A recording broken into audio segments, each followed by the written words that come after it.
When two 7-year-old girls walked into my cafe claiming their CEO father was my blind date, I thought it was a cruel joke. But as rain hammered against the windows and these tiny strangers begged me to give their grieving father one more chance, I realized this wasn't about a missed date. It was about two children desperate to save their broken family. What happened next would either heal us all or shatter what little we had left. Stay until the end and comment your city so I can see how far this story travels.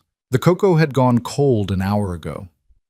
Emma Price sat alone at the corner table of Maple Bloom Cafe, her fingers wrapped around the ceramic mug as if the warmth she'd lost could somehow seep back through the porcelain. The cafe hummed with the comfortable sounds of early evening, the hiss of the espresso machine, the murmur of couples sharing dessert, the gentle clink of silverware against plates. But for Emma, the world had narrowed to the relentless ticking of the old clock above the counter and the empty chair across from her. 6:15. He wasn't coming. She'd known it, really, somewhere deep in the part of her that had learned to expect disappointment the way other people expected sunrise. But knowing didn't make it hurt less. Emma had spent 2 hours getting ready, choosing the soft blue sweater that brought out her eyes, braiding her honey blonde hair just so, even daring to wear the lipstick her sister had given her last Christmas with the encouraging words, "You deserve to be seen, Em." But apparently, she didn't deserve to be shown up for. "Another refill, sweetheart?" Mrs. June appeared at her elbow, the cafe's 70-something owner with her cloud of white hair and eyes that saw too much.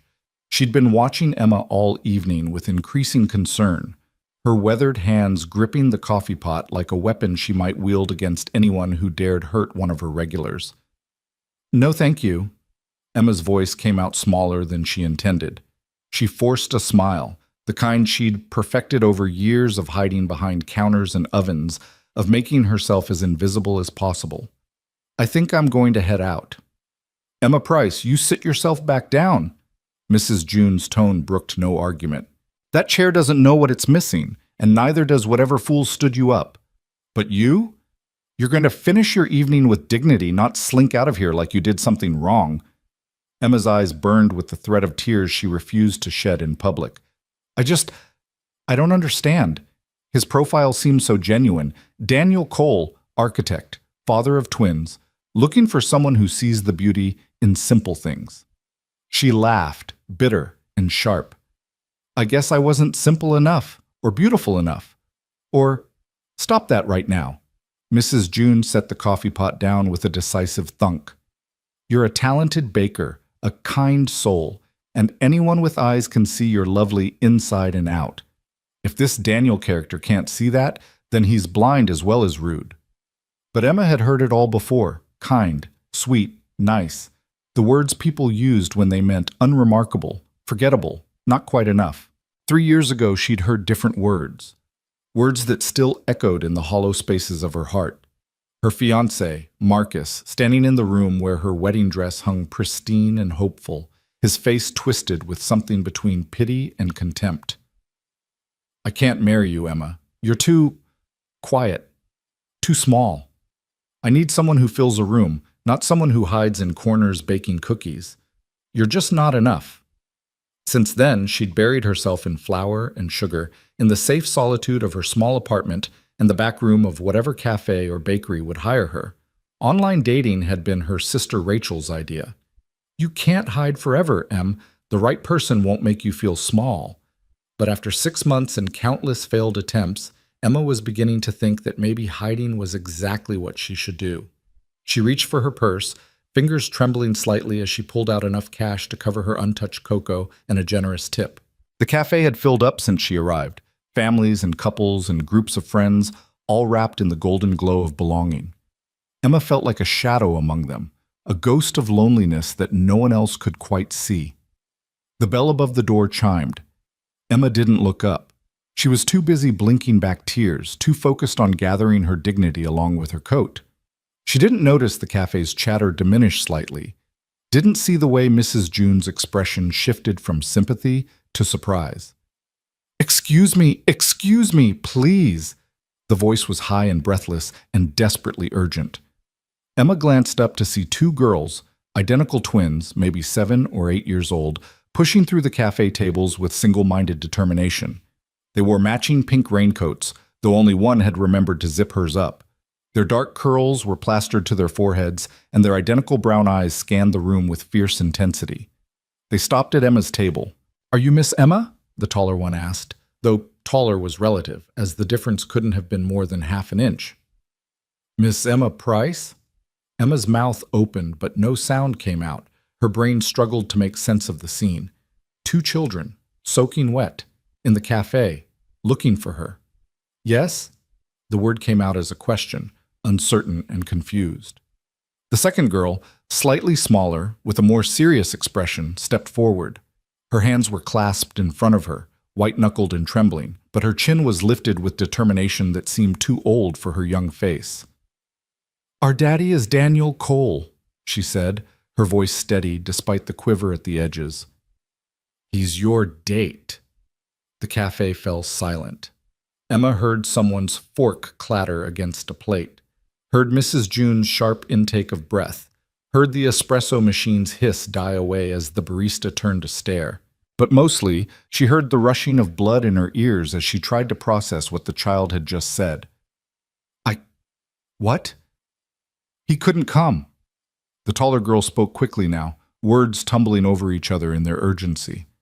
"But it's not because he forgot you or because he didn't want to come. I'm Lila, and this is Nora, and our daddy is fixing a library that was going to fall down and hurt people, and he sent his assistant to tell you, but she said she would, and then she didn't, and we heard her laughing about it, and—" "We couldn't let him do that to you," Nora interrupted, her serious face creasing with distress, "because he's not that kind of person. He would never, ever just not show up on purpose. Our mom—" Her voice caught. "Our mom died 2 years ago, and he's been so sad, and this was the first time he's tried to meet someone new, and we can't let it be ruined because his mean assistant didn't give you his message." Emma felt like she was falling, even though she was sitting perfectly still. She looked from Lila to Nora, these 2 rain-soaked girls with their earnest faces and desperate eyes, and saw something that made her chest ache with recognition. Loneliness. The kind that carves out hollow spaces where a family used to be. "Girls," she began softly, "where are your parents? Does your father know you're here?" "He's at the library." Lila pulled out a phone. "An adult's phone," Emma noted with growing alarm. "His site on Riverside Avenue. The old building was condemned, but he's been working day and night to save it because it means something to the community. The roof started collapsing this afternoon during the inspection, and he had to stay to make it safe." "We sneaked out," Nora admitted, her serious expression giving way to worry. "Mrs. Chen next door was watching us, but she fell asleep in front of the TV. We took the bus." You took the bus?" Emma's voice rose despite her best efforts. "Do you have any idea how dangerous—" "We know," Nora said quietly. "But we couldn't let you think our daddy doesn't care. Everyone thinks he doesn't care anymore because he works too much and forgets things and doesn't smile like he used to. But he does care. He cares so much that it hurts him." Mrs. June appeared at the table with 3 mugs of hot cocoa topped with whipped cream and cinnamon. She set them down gently, then pulled out chairs for both girls. "Sit," she said, her voice leaving no room for argument. "We'll sort this out, but first, you're both chilled to the bone." The twins hesitated, looking at Emma for permission. She nodded numbly, still trying to catch up with the rapid turn her evening had taken. The girls slid into the chairs, wrapping their small hands around the warm mugs. "Now then," Mrs. June continued, settling into the 4th chair with the air of someone prepared to get to the bottom of things. "Let's start from the beginning. Your father is Daniel Cole, the architect?" "Yes, ma'am." Lila took a careful sip of cocoa, leaving a whipped cream mustache on her upper lip. "He owns Cole Architecture. He designs buildings that honor both function and beauty while serving community needs." She recited the words like a memorized phrase, probably from a website or brochure. "And your mother passed away?" Mrs. June's voice softened with genuine sympathy. Nora's eyes dropped to her mug. 2 years and 4 months ago. Cancer. She made Daddy promise he'd keep living, not just working, but he doesn't know how to do that anymore. He builds things for everyone else, libraries and schools and community centers, but he doesn't know how to fix what's broken for us. Emma's throat tightened. She knew grief, had seen it in her own parents after her grandmother died, had felt its echo in her own losses. But to watch it through the eyes of these two girls who'd lost their mother so young, it was like staring into a well of sorrow that had no bottom. Why was tonight important? Emma heard herself ask. Why a date now? The twins exchanged glances, one of those silent conversations that only siblings, especially twins, could have. Finally, Lila spoke.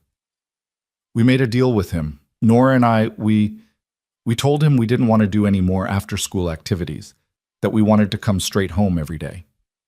We just wanted him to be there when we got back, Nora added softly, to have dinner together, to talk, to be a family again, not just three people living in the same house. But Daddy said we needed activities, Lila continued. He said Mom would want us to have full lives, to make friends, to not be sad all the time. So we made a compromise. We joined the drama club and the art class if he'd try to start living again too. If he'd try to find someone who could maybe help him remember how to be happy. Emma felt something crack in her chest, the careful walls she'd built around her heart developing fissures. So he joined the dating app for you? And for him, Nora said, because we think he's lonely too. He doesn't say it, but we hear him sometimes at night in Mom's office, looking at pictures and crying really quiet so we won't know. Mrs. June dabbed at her eyes with the corner of her apron.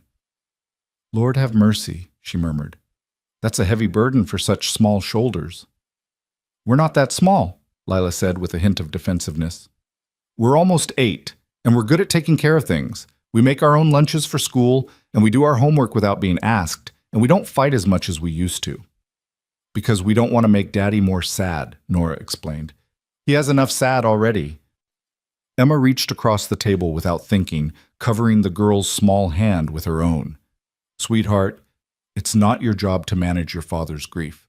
You're children. You should be allowed to be sad too, to fight sometimes, to not have to be perfect.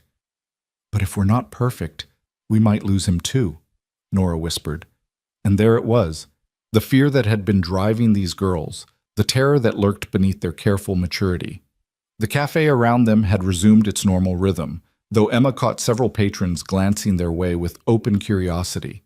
She should call their father, she knew. Should track down this Daniel Cole and give him a piece of her mind about letting two little girls wander the city alone, deal or no deal. But as she looked at Lila and Nora, at their hopeful faces and their desperate attempt to fix their broken family, she saw herself at that age. Saw the little girl who'd tried so hard to be good enough, quiet enough, perfect enough to earn love. Who'd learned young that being seen meant being judged, and being judged meant being found wanting. Tell me about your father, Emma said instead. What's he like? The twins' faces lit up like sunrise breaking over water. He's really tall, Lila began, and he has kind eyes, even when he's tired. He reads to us every night, even when he gets home really late. Sometimes he falls asleep in the middle of a chapter, but he always remembers where we left off. He makes the best pancakes, Nora added. He puts chocolate chips in them and makes them into funny shapes. He used to do it all the time, but now it's only on special days, like our birthday or Christmas. He never forgets to say, I love you, Lila continued. Every morning before school, every night before bed, and sometimes just randomly when we're watching TV or doing homework, like he needs to remind us, or himself. He draws on napkins, Nora said with a small smile. When we go to restaurants, which isn't very often anymore, he draws pictures on our napkins while we wait for food. Houses and gardens and buildings that don't exist yet. Mom used to collect them in a special box. And he sings in the car, Lila giggled. Really badly. Mom used to laugh and cover her ears, but she was smiling. We try to laugh when he does it now, but sometimes it makes him sad because he's remembering her laughing. Emma felt tears sliding down her cheeks and didn't bother to wipe them away. He sounds like a good father.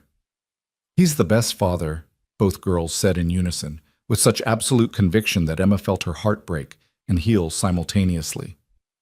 Then why would his assistant not give me his message? Emma asked, the question she'd been circling back to since this surreal conversation began. The twins exchanged another loaded glance. Miss Veronica doesn't like that Daddy went on a date, Lila said carefully. She gets really mad when he talks about anything that's not work. She says he should focus on building the company, not other things. She wants to marry him, Nora said bluntly.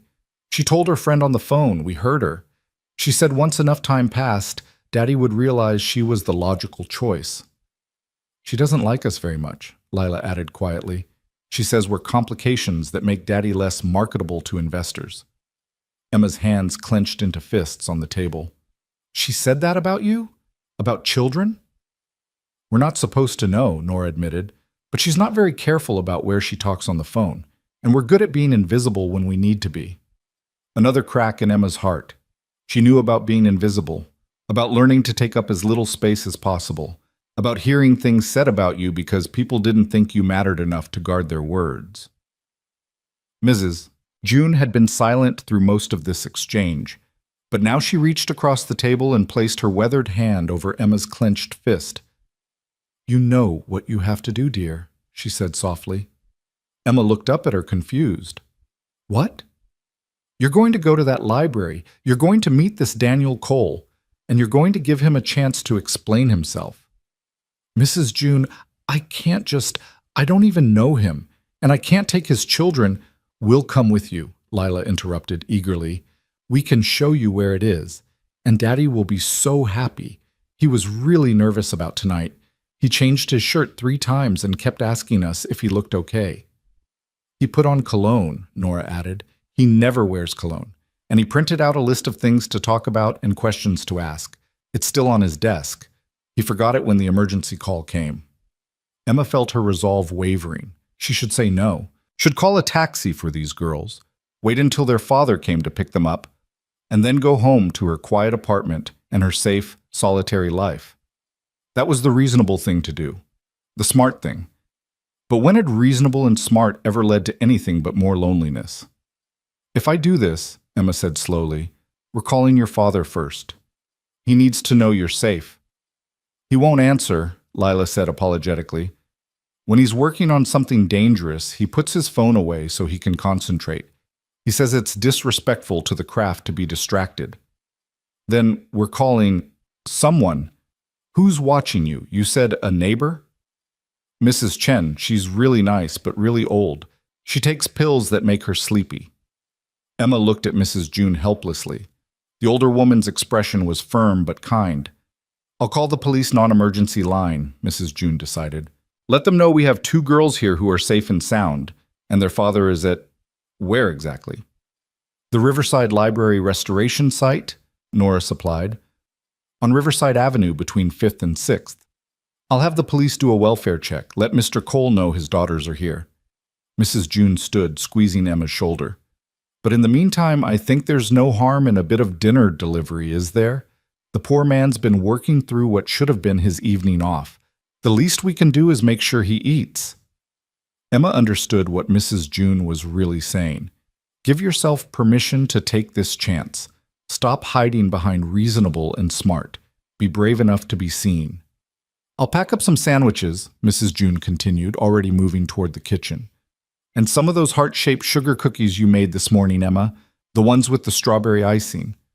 20 minutes later, Emma found herself in her small Honda sedan with 2 children she'd known for less than an hour, a basket of food in the passenger seat, and a sense of surreality that made her wonder if she'd fallen asleep at her table and was simply having the world's most vivid dream.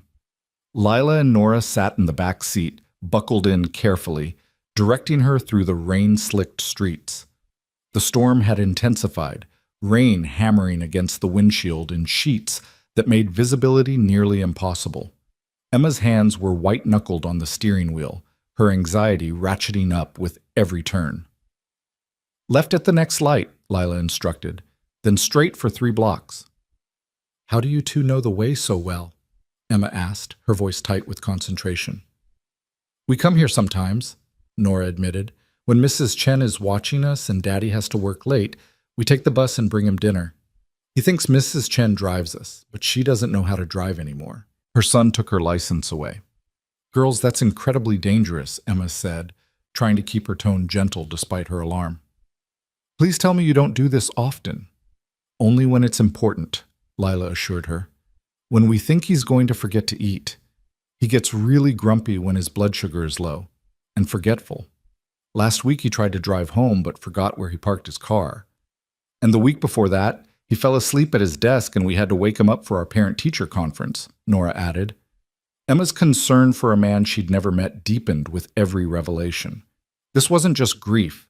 This was someone drowning, going through the motions of living while slowly disappearing beneath the weight of loss and responsibility. The library came into view, or what remained of it.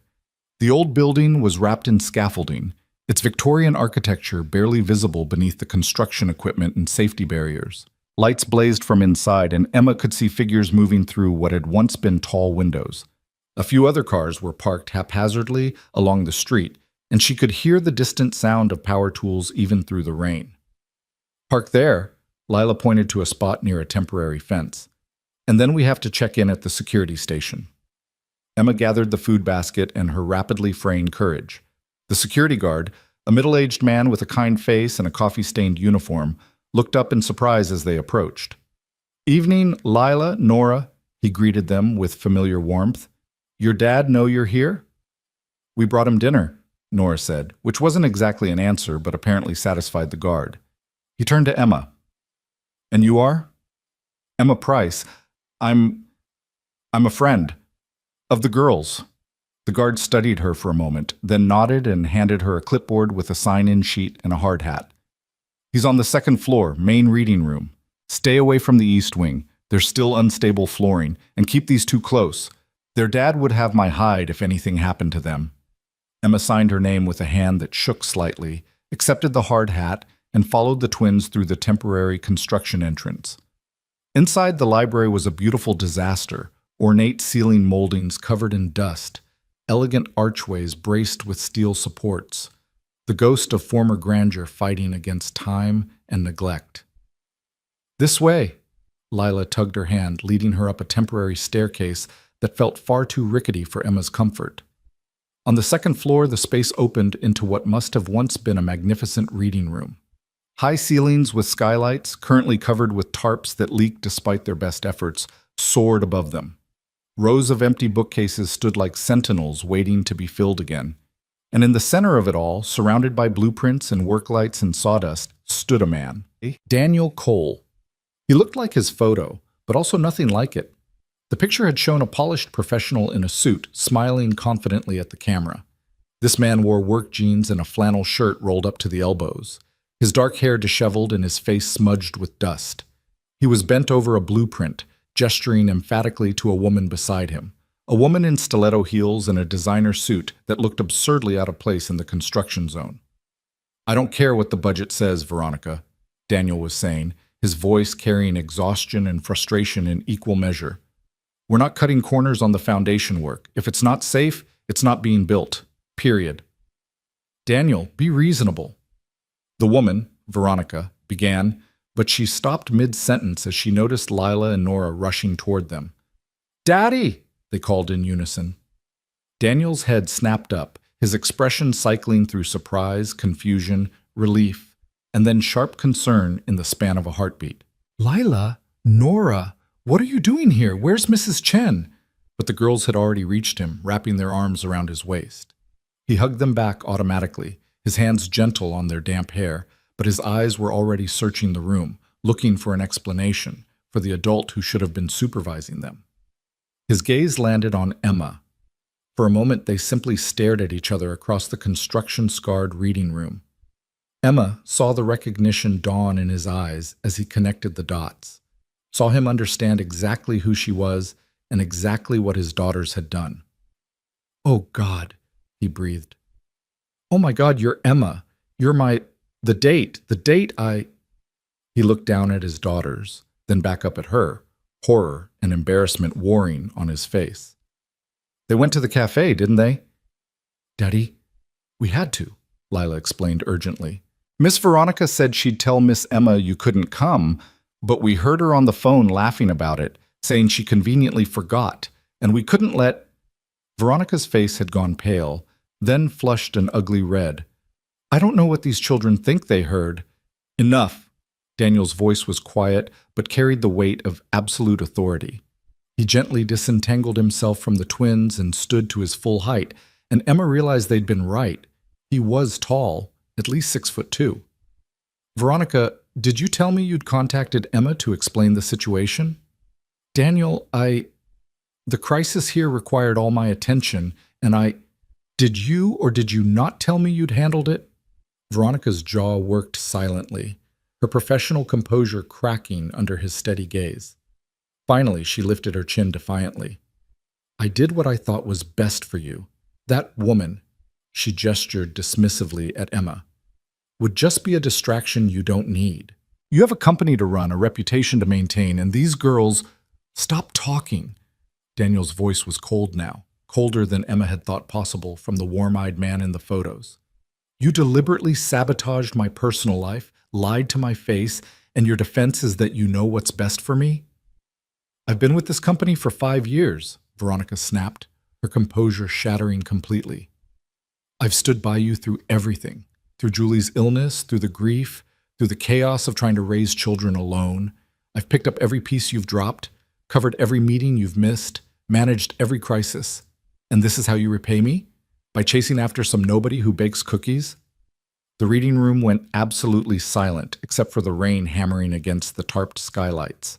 Emma felt herself shrinking, the familiar instinct to disappear, to not cause trouble, to be less than she was. She took a step back, ready to leave, to let these people sort out their drama without her. But then she felt small hands grab hers, one on each side. Lila and Nora had left their father's side and come to stand with her, flanking her like tiny bodyguards. Miss Emma is not a nobody, Nora said with fierce conviction.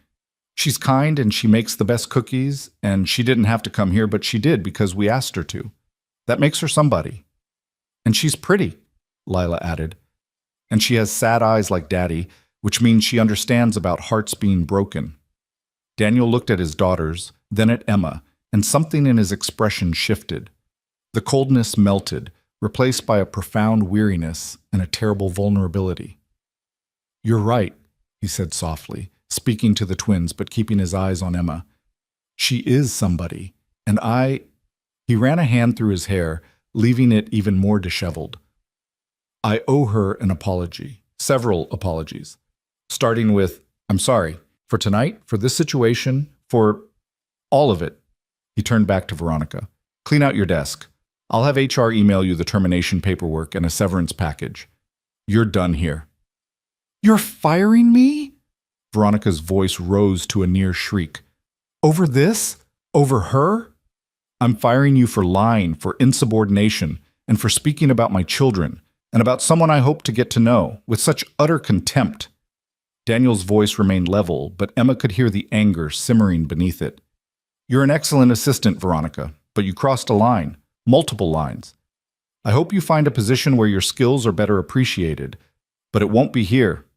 Veronica grabbed her designer bag with shaking hands, her face twisted with fury and something that might have been heartbreak. You'll regret this, she hissed. When she realizes what a mess you are, when she can't handle the reality of your life, you'll regret choosing her over someone who actually knows you. She stormed past Emma, close enough that Emma could smell her expensive perfume, and then she was gone, her heels echoing down the temporary staircase like angry punctuation marks. The silence that followed felt heavy with unspoken things. I brought sandwiches, Emma heard herself say, and then immediately wanted to sink through the floor. Of all the things she could have said in this moment, that was what came out. But Daniel laughed, a short, surprised bark of sound that seemed to release some of the tension in the room. Sandwiches, he repeated. Honestly, that's the most normal thing that's happened all day. He walked toward her slowly, giving her plenty of time to retreat if she wanted to. Emma found herself rooted to the spot, flanked by his daughters, watching this man, the stranger who didn't feel entirely like a stranger, approach with careful, measured steps. Up close, he was more than his photo suggested. There were lines around his eyes that spoke of laughter that had been missing for too long. A scar on his chin that the camera had been kind enough to minimize. Calluses on his hands from actual work, not just desk designing. And yes, those eyes. Hazel and tired and kind, just as his daughters had described. I'm Daniel, he said, offering his hand, though I think you've probably figured that out. Emma. She took his hand, surprised by the warmth of it, by the way his grip was gentle but not weak. And yes, your daughters were very thorough in their introduction. They tend to be. He glanced down at Lila and Nora with an expression of exasperated love. We're going to have a very long talk about leaving the house without permission, taking buses alone, and recruiting strangers into your schemes. Miss Emma's not a stranger, Lila protested. She's your date. A date? I stood up, Daniel said quietly, his eyes returning to Emma's face. Which is inexcusable, emergency or no emergency. I should have called you myself. Should have made sure you knew what happened. I'm so sorry. Emma saw the sincerity in his face, heard it in his voice, and felt something in her chest unclench slightly. Your daughters explained about the library, about the roof collapse. The east wing ceiling came down during the final inspection, Daniel confirmed. No one was hurt, thank God, but it meant staying to make sure nothing else was structurally compromised. I asked Veronica to call you, to explain, and He trailed off, shaking his head. I trusted the wrong person. Why did you trust her? The question came out before Emma could stop it. If you knew she didn't approve of you dating? Daniel's laugh was hollow. Because I'm an idiot? Because I've been on autopilot for so long that I stopped paying attention to the warning signs? He glanced at his daughters, clearly weighing how much to say in front of them.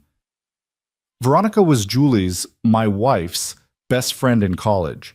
When Julie got sick, Veronica came to help. She'd just gotten her MBA, was looking for work, and I needed someone who could hold my business together while I fell apart. It seemed perfect. But she wanted more than just a job, Emma guessed. I didn't see it. Or maybe I didn't want to see it. Julie did, near the end. She told me... He paused, swallowing hard. She told me not to confuse gratitude with love, that when I was ready to move forward, to make sure it was with someone who saw me, not just the gap they thought they could fill. The twins had fallen silent, listening with the intensity of children who rarely heard their father speak about their mother so directly. The sandwiches are probably getting cold, Emma said gently, giving them all an out from the heaviness of the moment. And I brought cookies, heart-shaped ones. You brought us cookies?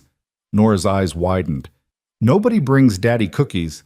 She's a baker, Lila explained to her sister, as if this was the most wondrous revelation. We told you. They ate sitting on sawdust-covered drop cloths, surrounded by construction equipment and blueprints, in what was possibly the most surreal dinner Emma had ever experienced. Daniel had sent the rest of his crew home once the immediate danger was assessed. They have families to get back to, so it was just the four of them in the echoing space. The twins chattered happily, their earlier tension dissolving in the comfort of food and their father's presence. Daniel watched them with visible relief, occasionally reaching out to tuck a curl behind Nora's ear or wipe a crumb from Lila's cheek with the unconscious tenderness of a devoted parent. And Emma watched all three of them, feeling something unfamiliar unfurling in her chest. Not attraction, though Daniel was handsome in a weary, real sort of way that appealed to her far more than polished perfection. Not even connection exactly, though she felt that too in the quiet spaces between words. It was recognition. She saw herself in this fractured family, saw the way they were all trying so hard to be okay when okay was still so far out of reach. Saw the way Daniel smiled for his daughters, even when his eyes carried grief. Saw the way the twins monitored their father's reactions, adjusting their behavior to accommodate his pain. Saw the careful dance of people who loved each other but didn't quite know how to be whole together anymore. These are incredible, Daniel said, holding up one of the heart-shaped cookies. Did you make these? This morning, Emma confirmed. Mrs. June, the cafe owner, she likes to have fresh baked goods daily. I do the cookies and pastries before my shift. Before your shift? Daniel looked surprised. You work at the cafe? I'm a baker there. Was a baker there. Emma felt heat rise to her cheeks. It's not, I know it's not impressive compared to what you do, but Emma, Daniel's voice was gentle but firm. I design buildings. You create things that make people smile. How is that less impressive? Emma had no answer for that. She'd spent so long believing the narrative that Marcus and others had fed her, that her work was small, insignificant, a hobby rather than a craft, that she'd forgotten how to see it any other way. "Can I look at the plans?" The question surprised her as much as it did Daniel. "For the library, I mean, if that's okay." Daniel's expression shifted to something interested and slightly puzzled. "Sure, any particular reason?" "I studied architecture," Emma admitted quietly. 2 years before I switched paths. I've always loved buildings, the way they shape how people interact with space. She stood, brushing crumbs from her jeans, and walked to where the blueprints were spread across a makeshift table. Daniel followed, the twins trailing behind with cookies in hand. Emma bent over the plans, her eyes scanning the layout with a hunger she'd forgotten she possessed.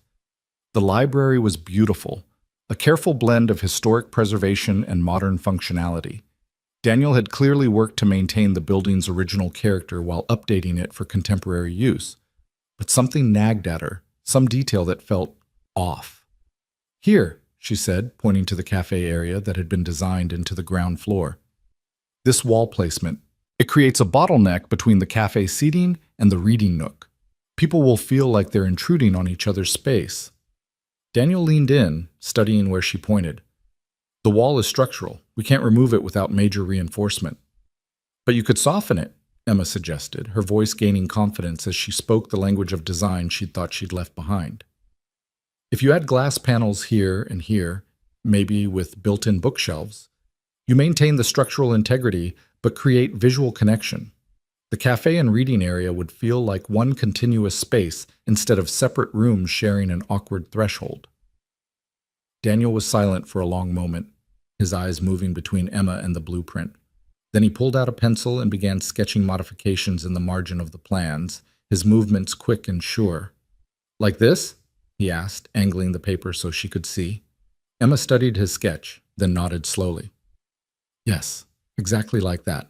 And if you extend the cafe counter to here," she traced a line with her finger, "you create a natural flow pattern. People entering from the main door will be drawn through the space without feeling herded." "The reading nook gets more natural light this way too," Daniel murmured, adding another note.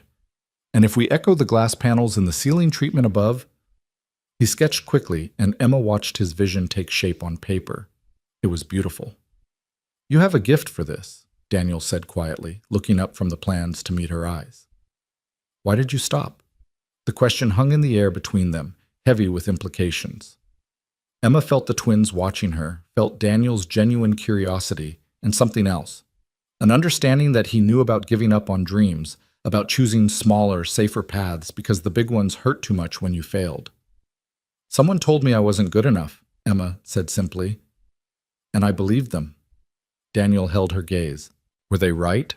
"No," Emma said, and realized as she spoke that she meant it. "No, they weren't, but by the time I figured that out, I'd already built a different life." "Lives can be rebuilt," Daniel said softly. "Trust me, I'm an architect. I know about structural reform." Lila tugged on Emma's sleeve. "Does this mean you'll go on another date with Daddy? A real one this time, where he actually shows up?" The spell broke, and Emma laughed despite herself. "Subtle, Lila. Very subtle." "I'm not being subtle," Lila said seriously. "I'm being direct. Mrs. Chen says being direct saves time." "Mrs. Chen is wise," Daniel said dryly. He looked at Emma, and she saw vulnerability there, raw and real. "But she's not wrong. I would very much like to try this again, properly. If you're willing to give us, another chance." Emma looked around the construction-strewn library, at this man she'd just met who somehow didn't feel like a stranger, at these 2 girls who'd hijacked her evening and somehow made it better than any proper date could have been. She thought about Marcus, about how he'd made her feel small and forgettable. She thought about all the dates since then that had led nowhere because she'd been too afraid to be seen, too convinced that she was somehow fundamentally not enough. But standing here, covered in sawdust, eating sandwiches on a construction site with a widower and his matchmaking daughters, Emma felt more seen than she had in years. "Okay," she heard herself say. "Yes. Let's try again." The twins cheered, actually cheered, jumping up and down with such enthusiasm that sawdust puffed up around their feet.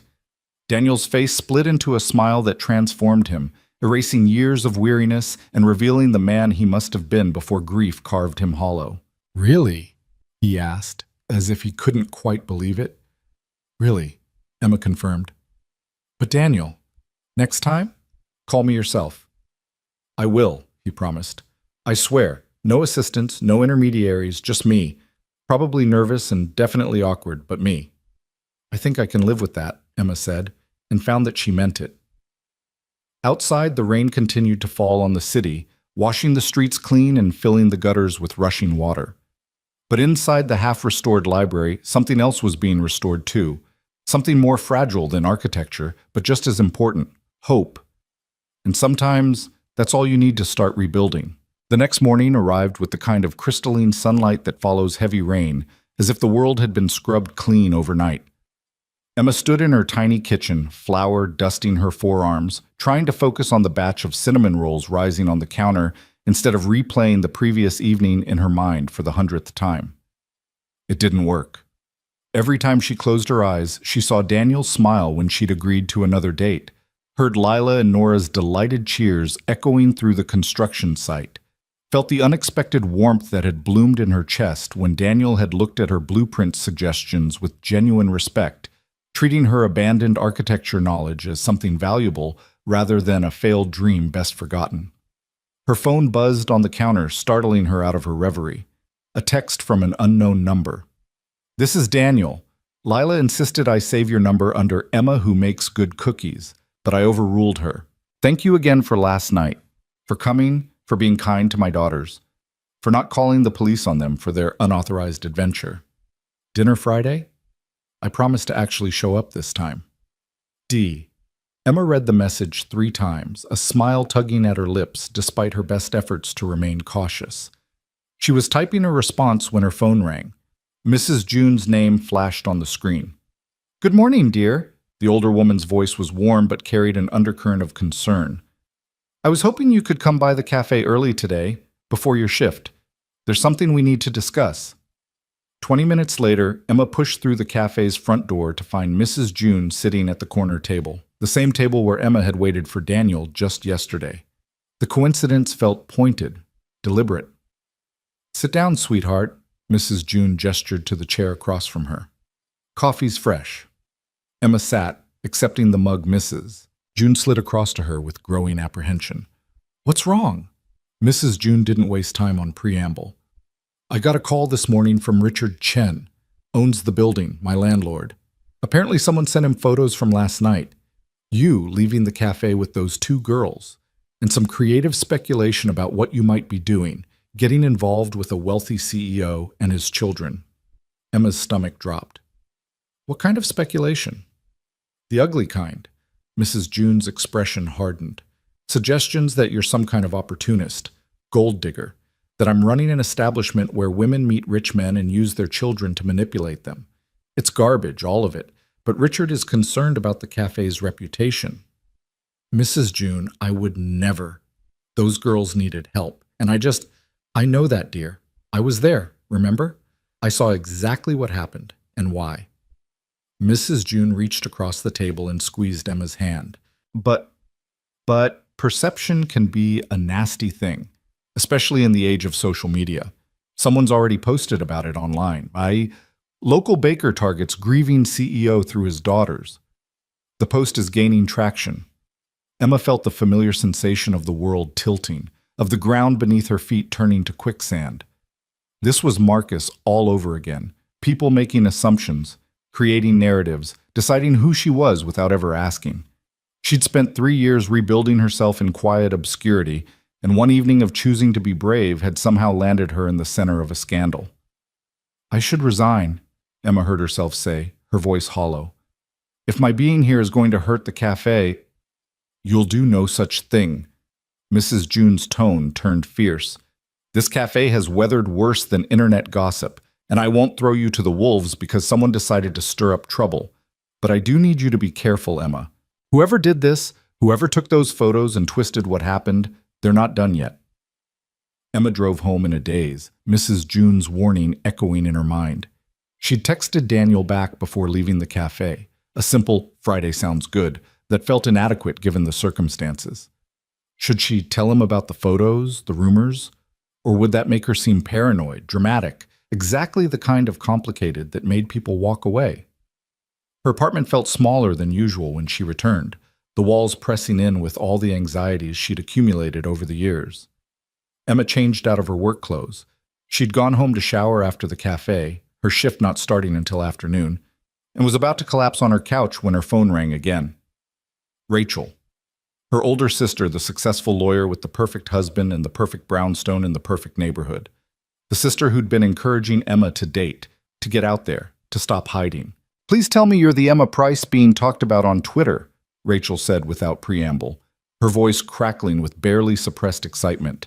"Because if you're secretly dating Daniel Cole and didn't tell me, I'm going to be extremely hurt." "I'm not dating anyone," Emma protested, flopping onto her couch with a groan. "I went on one date that he didn't show up for, and his daughters found me and dragged me to a construction site. That's it. That's the whole story." "That's not what the internet says. According to various sources of dubious credibility, you're either a manipulative gold digger or a romantic heroine, depending on which thread you read. Personally, I'm going with romantic heroine, but I'm biased."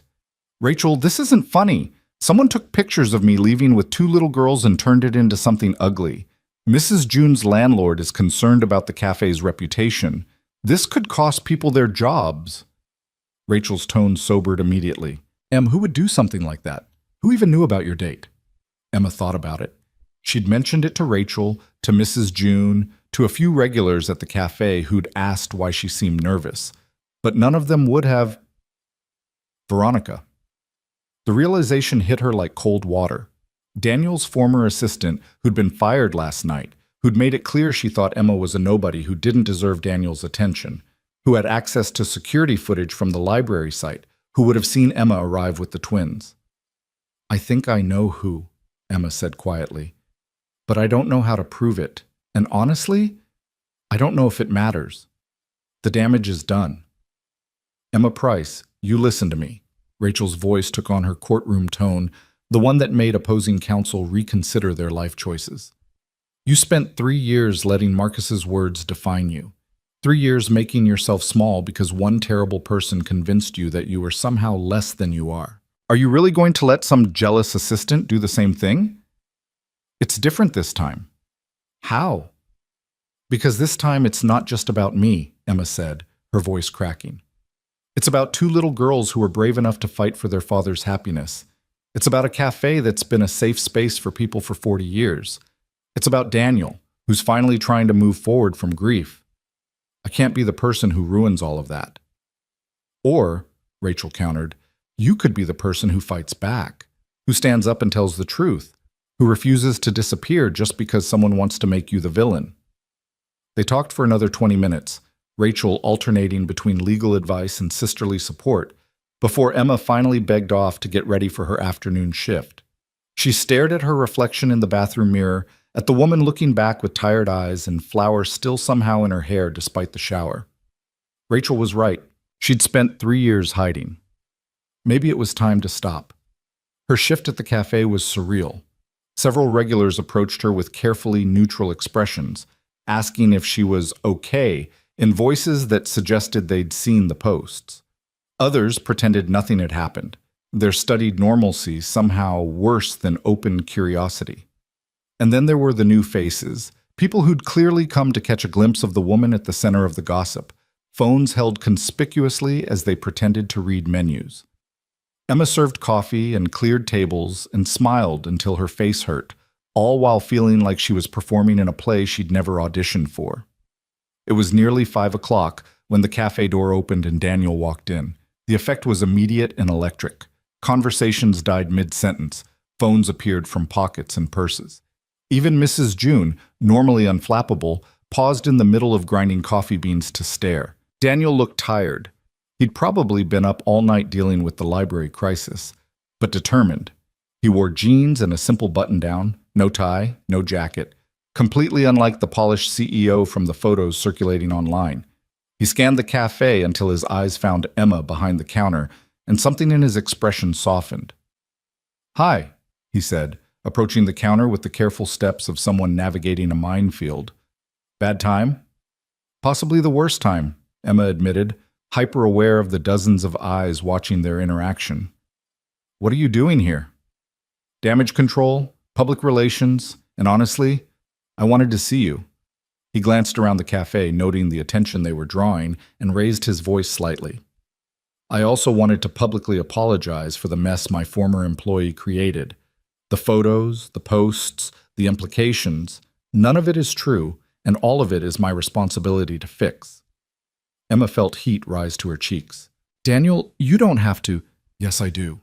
He pulled out his phone, tapped a few times, then turned the screen so she could see.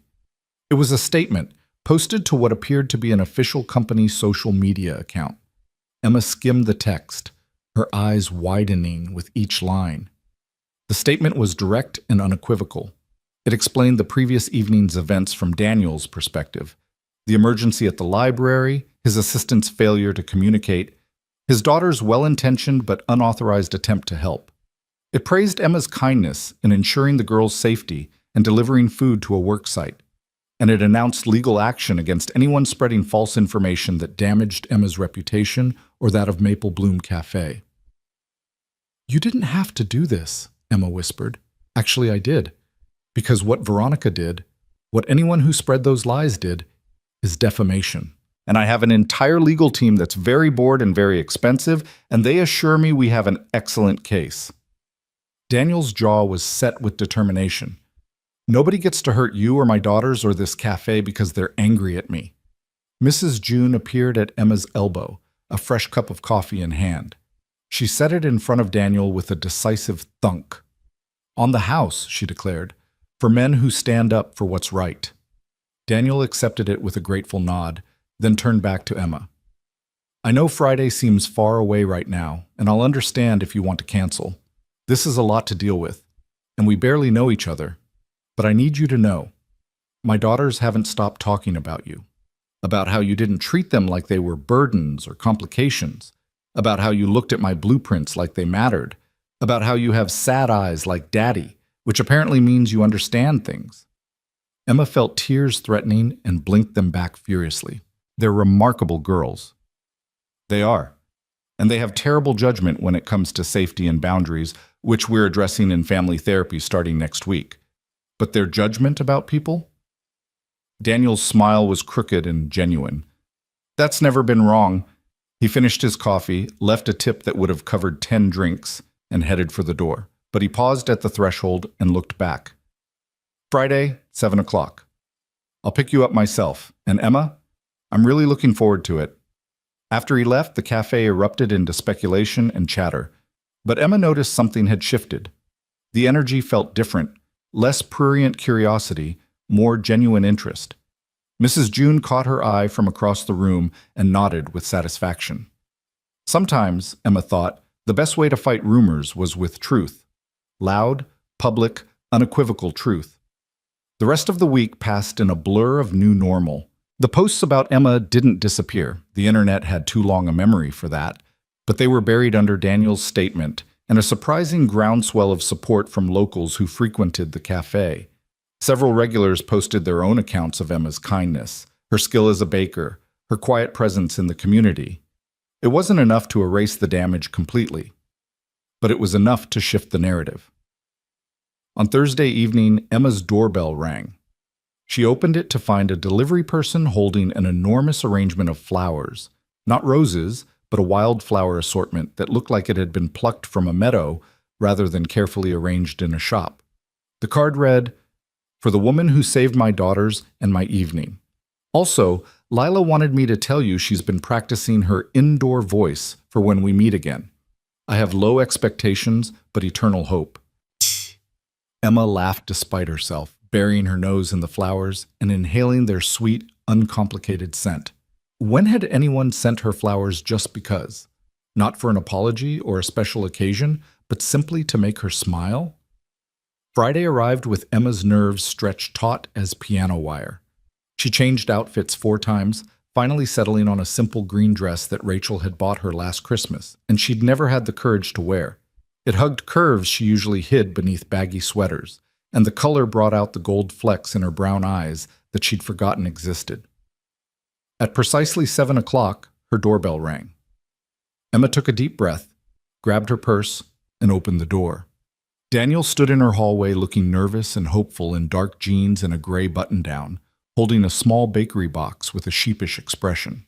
"I know you're a baker, and this is probably presumptuous, but I stopped by that French patisserie on Lenox Street, and they had these chocolate croissants that Lila and Nora love, and I thought maybe—" He stopped, seeming to realize he was rambling.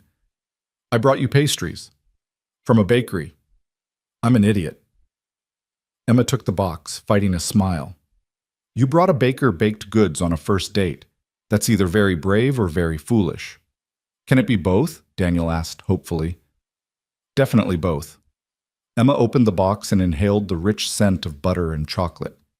"But these are from Laurent's, and their croissants are exceptional, so I'll allow it." They took Daniel's car, a sensible sedan that surprised Emma, who'd half expected something flashier given his CEO status. The interior was cluttered with children's drawings, empty juice boxes, and what appeared to be half a toy spaceship. "Sorry about the mess," Daniel said, hastily clearing the passenger seat. "The girls insisted on coming car shopping with me last year, and they vetoed anything that felt too fancy to eat crackers in." "Smart girls," Emma said, settling into the seat that still bore crayon marks on the center console. They drove through the city as twilight painted the sky in shades of purple and gold. Daniel had chosen a small Italian restaurant in a quiet neighborhood, the kind of place locals knew about but tourists never found. It was intimate without being pretentious, warm without being crowded. Over pasta and wine, they talked, really talked, in a way Emma hadn't with anyone in longer than she could remember. Daniel told her about architecture school, about the professor who'd told him that buildings were conversations between past and future, about meeting Julie at a gallery opening where they'd argued for an hour about whether modern architecture respected or erased history, about the moment he'd known he would marry her, not some grand romantic gesture, but a quiet morning watching her sketch designs for a community center, realizing he wanted to watch her create things forever. "I thought I'd never want to talk about her again," Daniel admitted, swirling wine in his glass. "After she died, everyone wanted to share their memories, and it felt like being flayed alive every single time.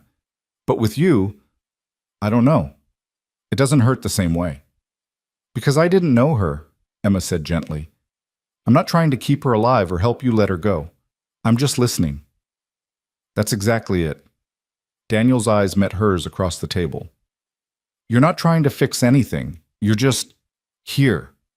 Emma told him about her own history, about Marcus, about the wedding dress that had hung in her closet for 6 months after he left, because she couldn't bear to look at it but couldn't throw it away. About her parents' well-meaning concern that had slowly transformed into disappointment when she'd abandoned architecture for baking. About the strange comfort she'd found in flour and sugar, in creating things that were meant to be consumed and enjoyed rather than analyzed and judged. "Do you miss it?" Daniel asked. "Architecture?" "Every day," Emma admitted, "but I convinced myself I wasn't good enough, that Marcus was right when he said I didn't have the vision or the courage for it." "He was wrong." Daniel's voice was firm. "I saw what you did with those library plans, Emma. That wasn't luck or accident. That was training and talent and an eye for how people interact with space. That's architecture." They argued playfully about whether modern architecture had lost its soul, about the ethics of gentrification, about the best way to incorporate sustainable design without sacrificing aesthetics. Emma found herself leaning forward, gesturing with her hands, speaking with a passion she'd forgotten she possessed. And Daniel watched her with an attention that felt like being seen under sunlight after years in shadow. Dessert arrived, tiramisu they shared from one plate, taking turns with spoons and stealing bites from each other with increasing boldness. Emma felt young in a way she hadn't in years, untethered from the weight of past disappointments. "I should tell you," Daniel said as they walked to his car after dinner. "The girls have already planned our wedding. It involves a bouncy castle, your heart-shaped cookies as wedding cake, and a ceremony in the library once it's finished. I've tried to explain that we've had one actual date, but they're not hearing it." Emma laughed, the sound genuine and free. "A bouncy castle? They're very firm on that point. Also, you'll apparently wear a dress like Cinderella, but less blue, and I'll wear something that makes you look less tired, Daddy." Daniel's smile was rueful. They have opinions. They love you, Emma said simply. That's not opinion, that's fact. They drove back through the city, conversation flowing easy as breathing. Daniel told her about the girls' latest obsession with astronomy, about the telescope he'd bought them that they mostly used to spy on the neighbor's cat. Emma told him about the wedding cake she'd made last month that had nearly collapsed because the bride kept changing the design, about Mrs. June's secret for the perfect pie crust. When they pulled up in front of Emma's apartment building, neither moved to get out of the car immediately. The silence stretched between them, comfortable but charged with possibility. I had a really good time, Emma said finally. Good enough for a second date? Daniel's voice carried hope and uncertainty in equal measure. I think so, though we should probably wait at least a week so your daughters don't start ordering wedding invitations. Daniel laughed, then reached across the console to take her hand. His palm was warm, slightly rough from his work at the construction site, and completely steady. Emma, I need to be honest with you about something. Her heart contracted.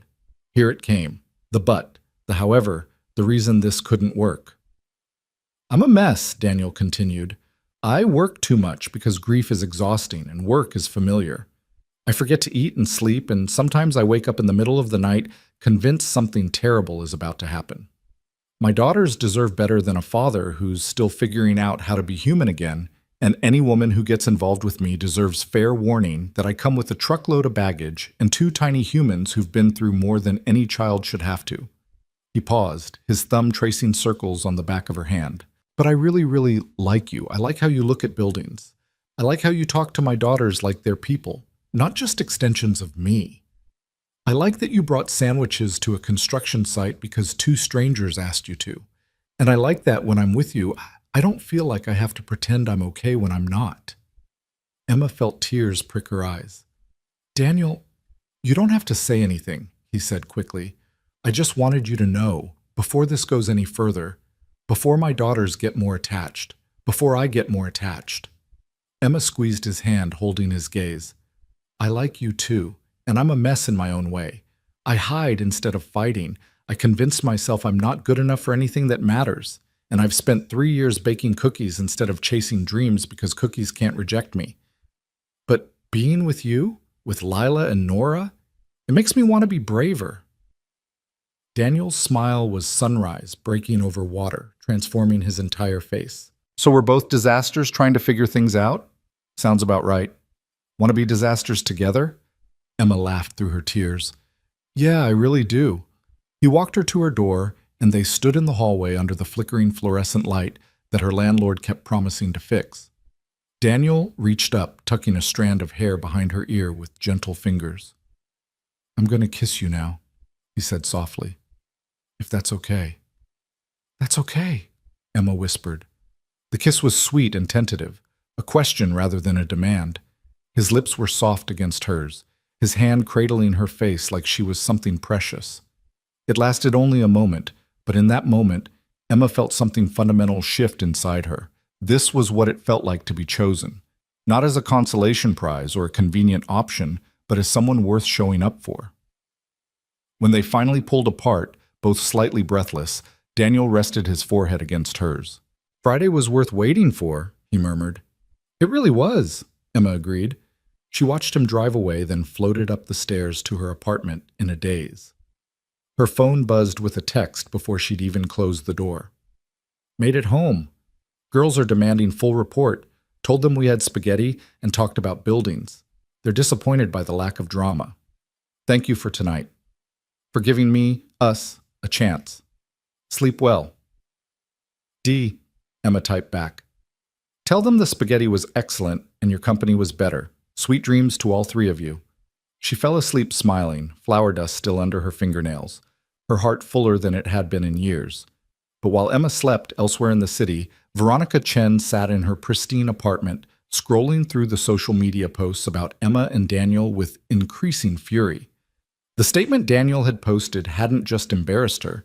It had cost her the severance package her lawyer said she might have been able to negotiate. It had cost her reputation in the industry, her connections, her carefully constructed 5-year plan. And it was all because of one insignificant baker who'd gotten lucky.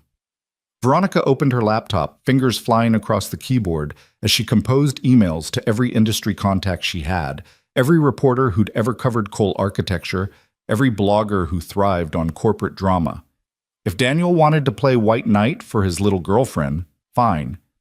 But Veronica knew things about Cole architecture, about the financial struggles after Julie's medical bills, about the projects that had gone over budget, about the clients Daniel had alienated with his grief-driven absences.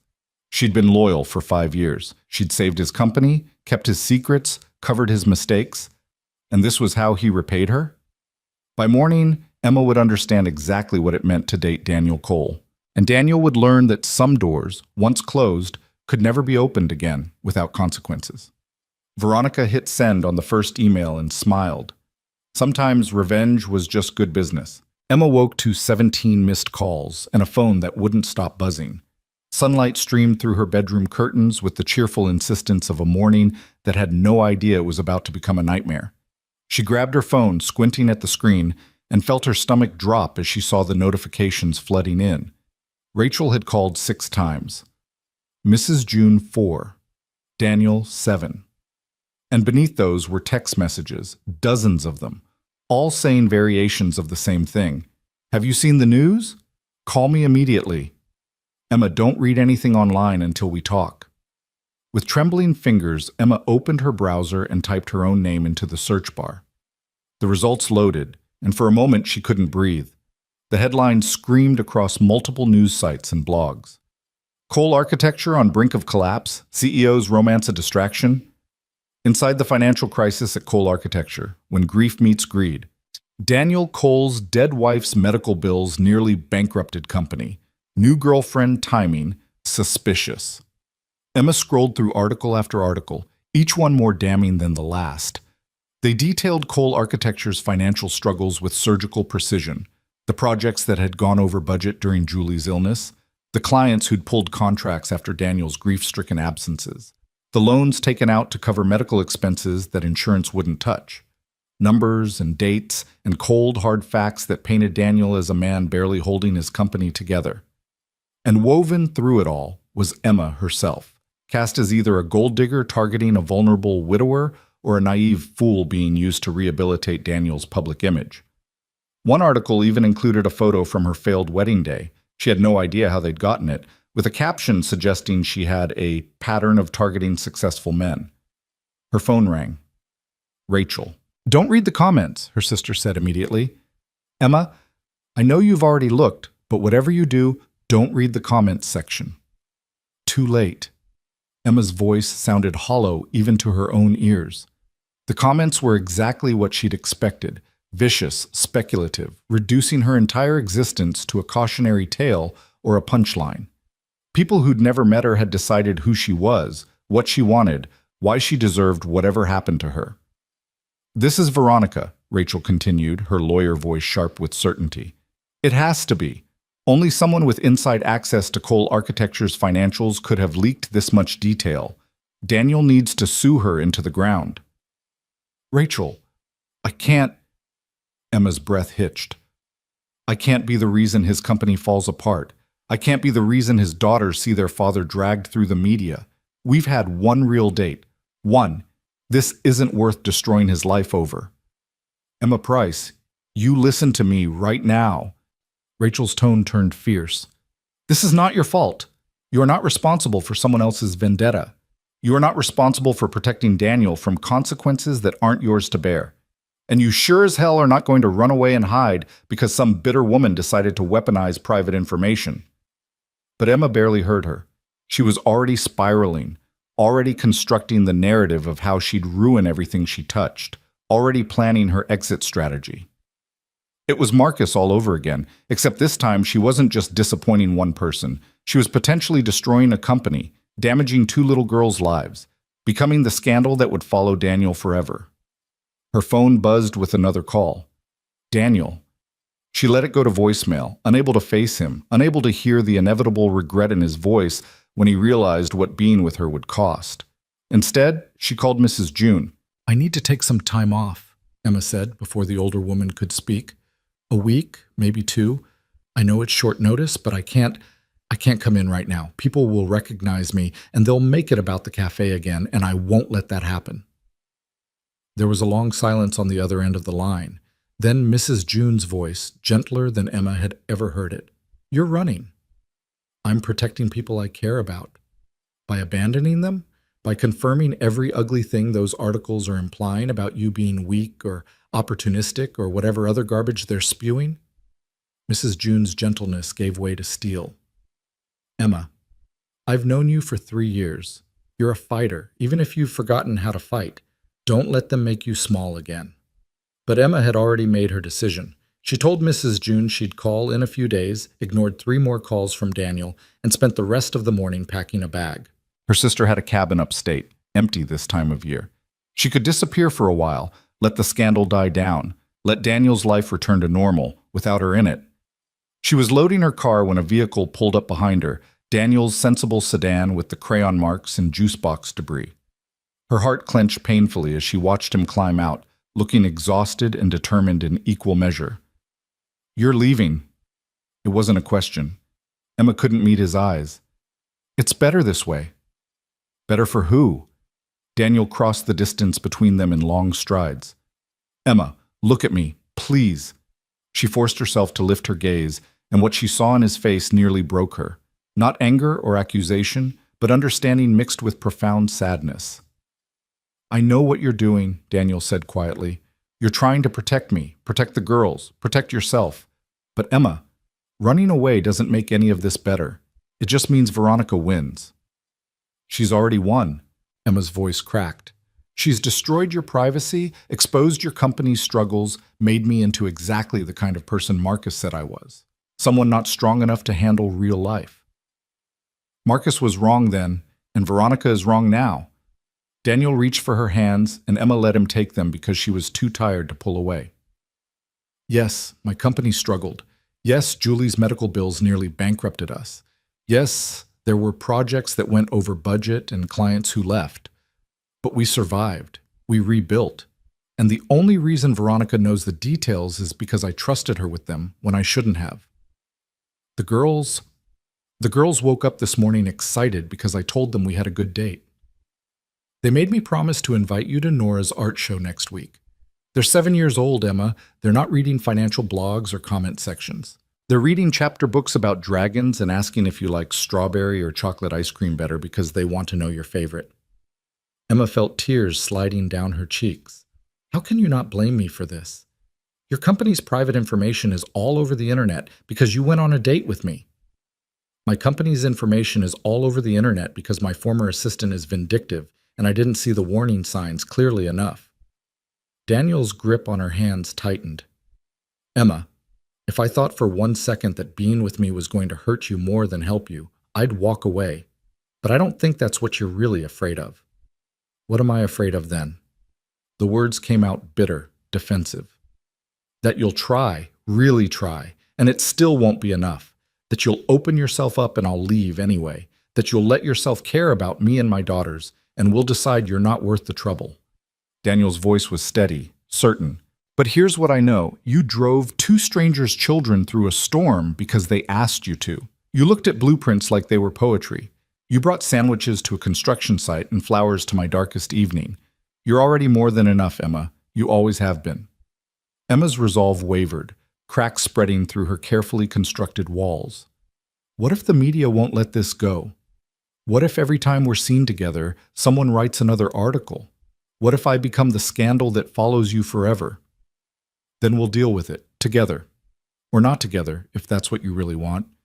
But don't leave because you think you're doing me a favor. Don't run because you're scared of being seen as not enough.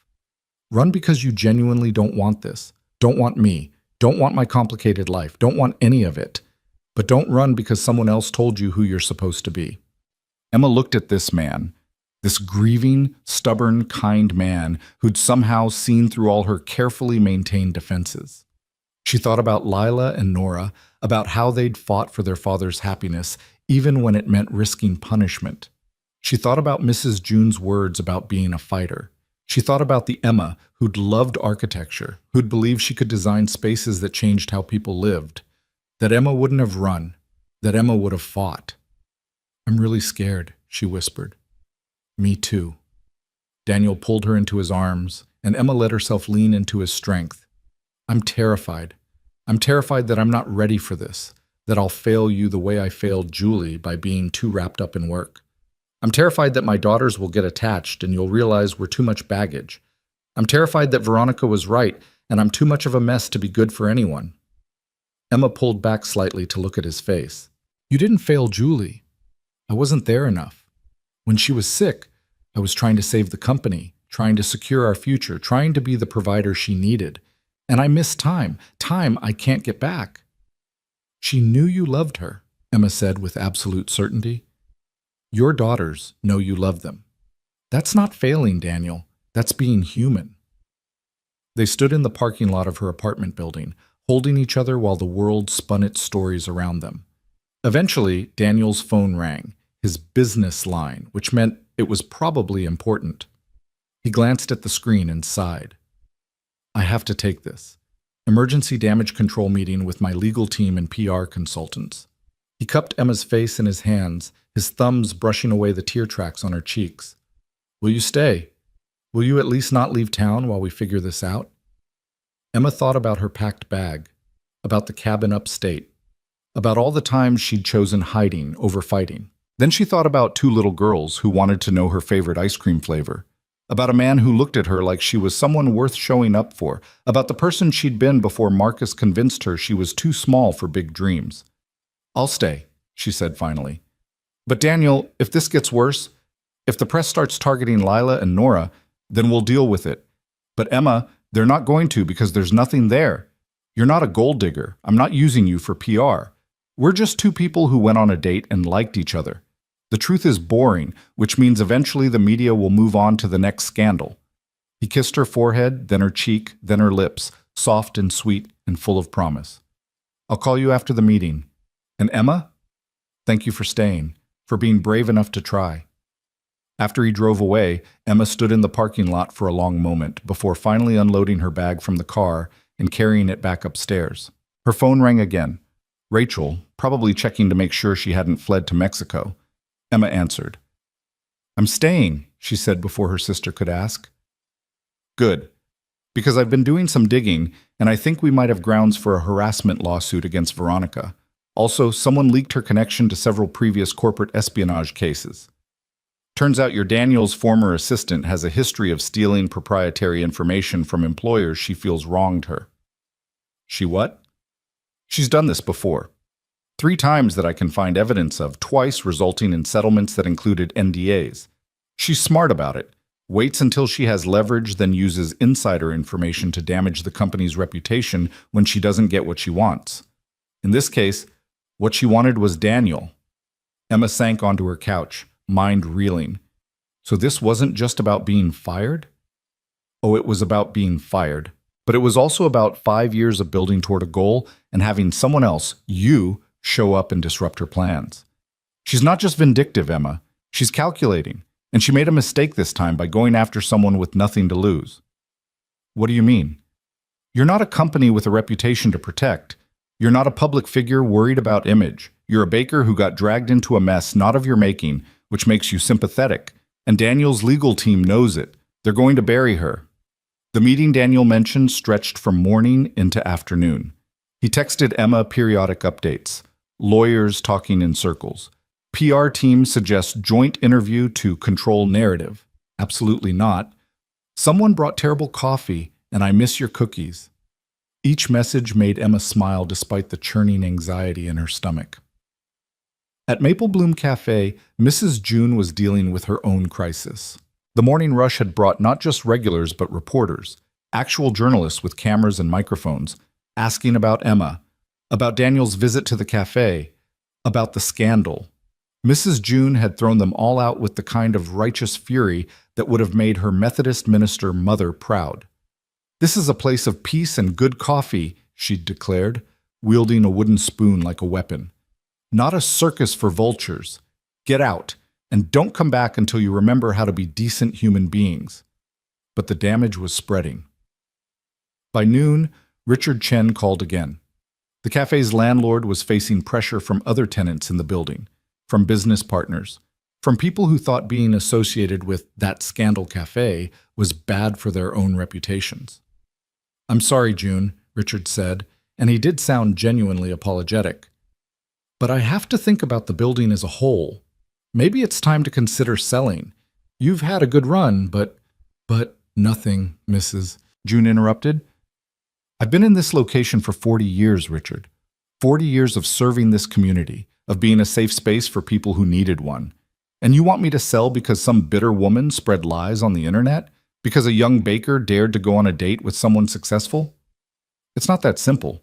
It's exactly that simple.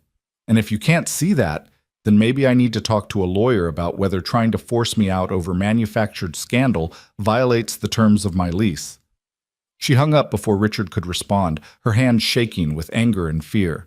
The cafe was her life's work, her legacy.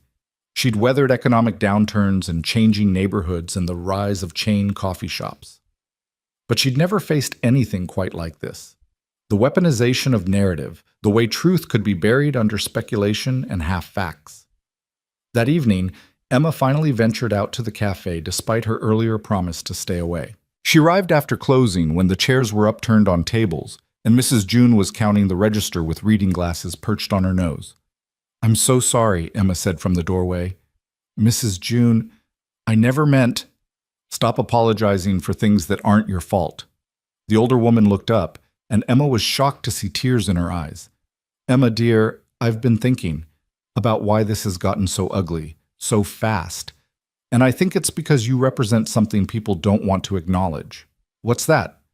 "That second chances exist, that broken people can heal, that grief doesn't have to be permanent, and loneliness doesn't have to be forever."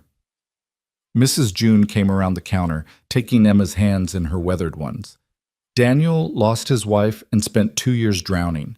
You lost your confidence and spent 3 years hiding. And when you found each other, when two broken people started to heal together, it made everyone who's still broken uncomfortable.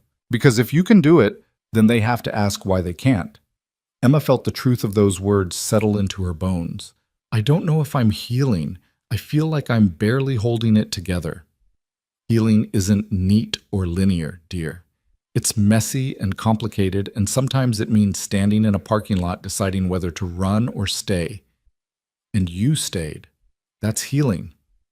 They sat together in the quiet cafe, drinking tea and not talking about the reporters or the articles or the uncertain future.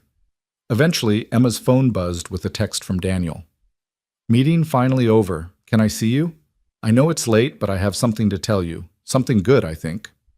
Emma showed the message to Mrs. June, who smiled and shooed her toward the door. "Go." "And Emma? Whatever happens next, you're stronger than you think. Remember that." Daniel was waiting outside Emma's apartment building, leaning against his car in the evening darkness. He looked exhausted, but relieved to see her, pulling her into a hug before she could even say hello. "I have news," he said into her hair. "Some good, some complicated." They went up to her apartment. Daniel's first time seeing it, Emma realized with a flutter of self-consciousness. It was small but cozy, filled with plants and the lingering scent of vanilla from the candles she burned while baking test recipes. Daniel looked around with genuine interest, pausing at the small shelf where she'd displayed some of her architecture school projects. "You kept these," he said softly, touching the edge of a building model she'd made in second year. "I couldn't throw them away, even when I thought I'd never use any of it again." Daniel turned to face her, his expression serious. "My legal team thinks we have a strong case against Veronica for corporate espionage, breach of confidentiality, and defamation. She's done this before." Rachel was right about that. But here's the complicated part.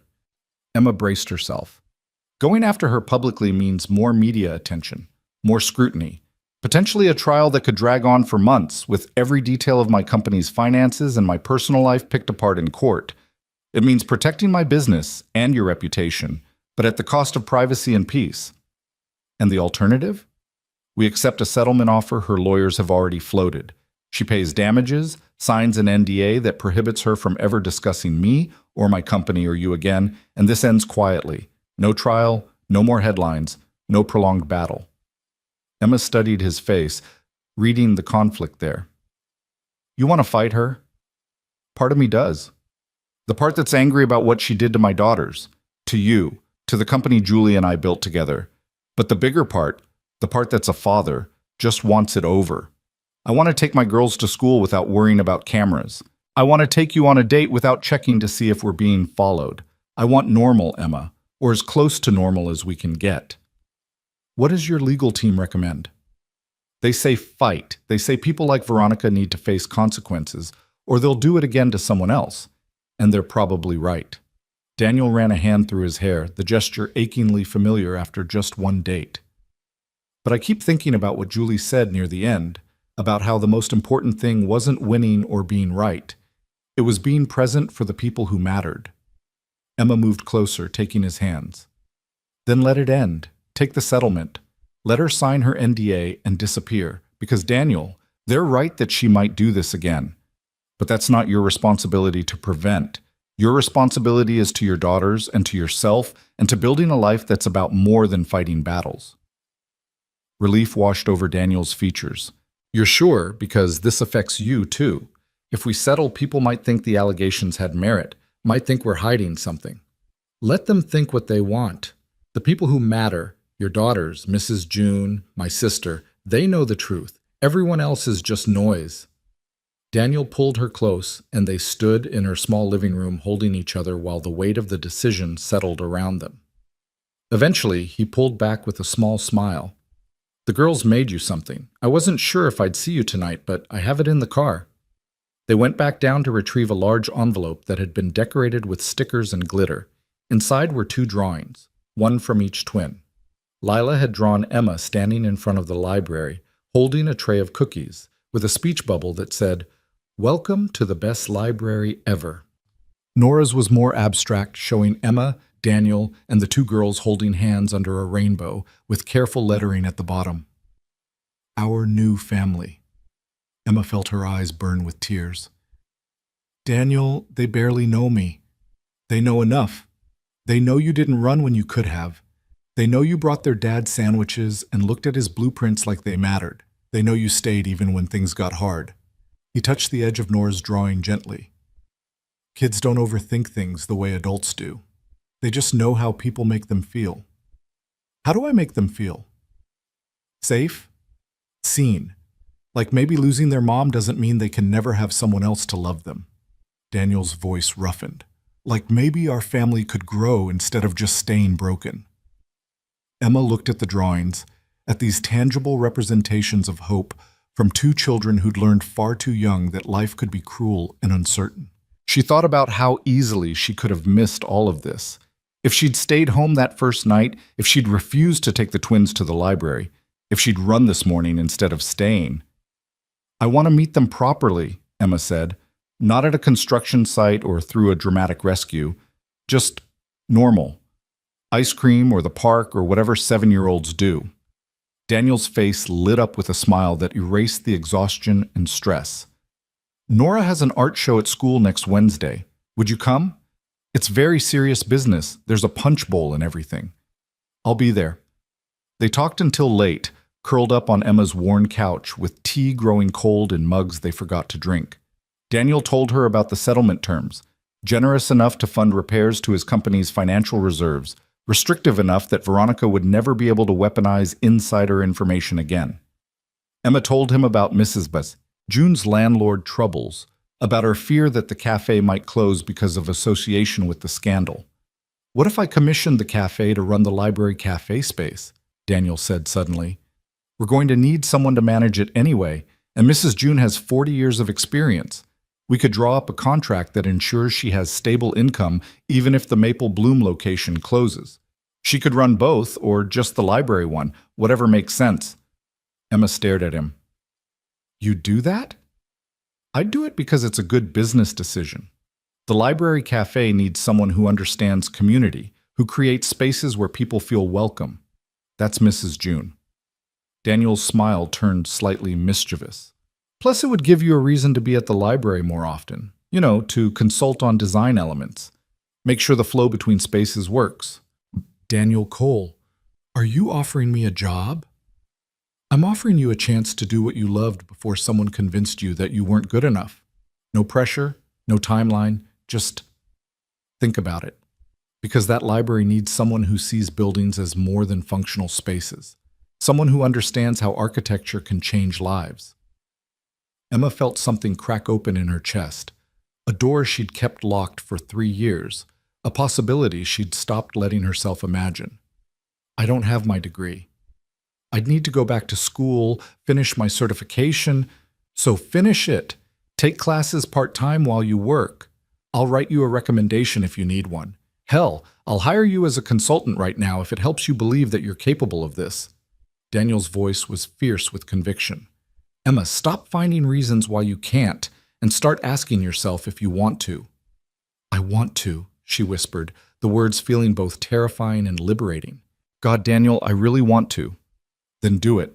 Not for me, not for anyone else. Do it because you deserve to chase the dreams you set aside. Do it because you're talented and passionate, and you see spaces the way most people see poetry. They kissed then, soft and slow and full of promise.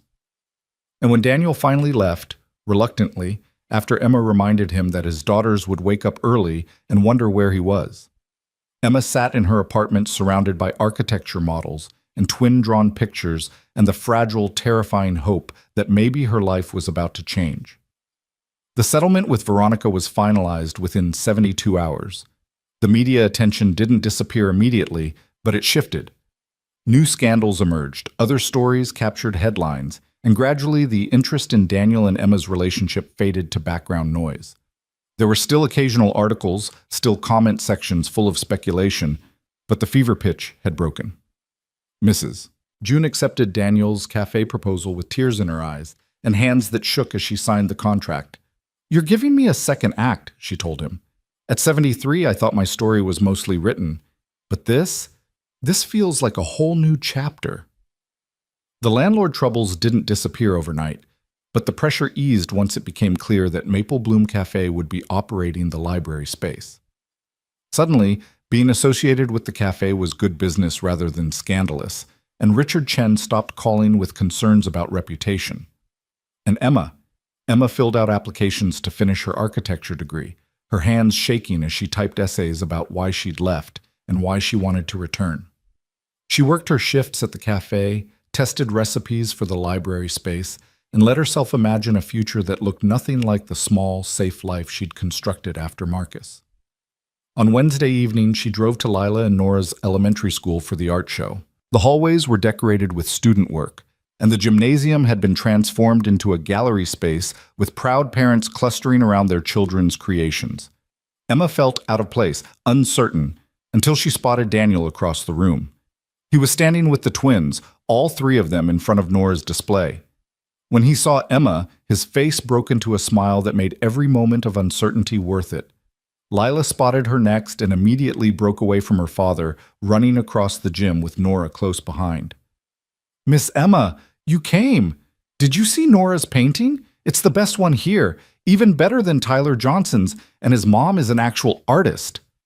Emma let herself be dragged to the display, where a watercolor painting showed a building, the library, she realized, surrounded by flowers and people holding books and smiling. In the corner, almost hidden, were 4 figures holding hands. A family. It's beautiful, Emma said honestly, crouching down to Nora's eye level. You have real talent. Nora's serious face cracked into a shy smile. Daddy says talent is just practice plus passion. I practice a lot, and I'm very passionate about libraries. She's passionate about you too, Lila stage whispered. She made you the pretty one in the painting. See? That's definitely your hair. Emma looked at the figure that was supposed to be her, rendered in careful detail with honey-colored hair and a blue dress. Next to her was Daniel, tall and solid. And between them, each holding a hand, were Lila and Nora. The family that hadn't existed a month ago but was slowly, carefully beginning to take shape. Thank you, Emma told Nora, her voice thick with emotion. I'm honored to be in your painting. They wandered through the art show together, this instant, imperfect family, looking at other students' work and eating cookies from the refreshment table that Daniel declared inferior to Emma's. Other parents stared, some recognizing them from the news coverage, but Daniel ignored them with the ease of someone who'd learned to tune out noise. As they were leaving, Lila took Emma's hand on one side while Daniel held the other. Nora grabbed her father's free hand, and they walked to the parking lot like that, connected, together, visible in a way that would have terrified Emma just weeks ago. "Ice cream?" Daniel suggested. "There's a place nearby that Lila swears has the best mint chocolate chip in the city." "It does," Lila confirmed solemnly. "It's scientifically proven." "I don't think you can scientifically prove ice cream quality," Emma said, amused. "You can if you try enough flavors. It's called research, Miss Emma." They piled into Daniel's car, Emma in the passenger seat, the twins in the back arguing good-naturedly about whether mint chocolate chip was better than cookies and cream. And as they drove through the city toward the ice cream shop, Emma realized something fundamental had shifted. She wasn't hiding anymore, wasn't making herself small or apologizing for taking up space. She was living. Messy and imperfect and visible, but living. And for the first time in 3 years, that felt like enough. The ice cream shop was nearly empty on a Wednesday night, which suited them perfectly. They claimed a corner booth with cracked vinyl seats and a table that wobbled unless you folded a napkin under one leg.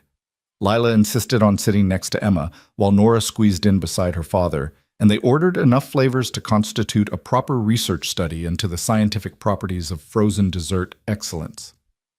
"So, Miss Emma," Lila said around a spoonful of mint chocolate chip, "are you going to be our daddy's girlfriend now? Like, officially?"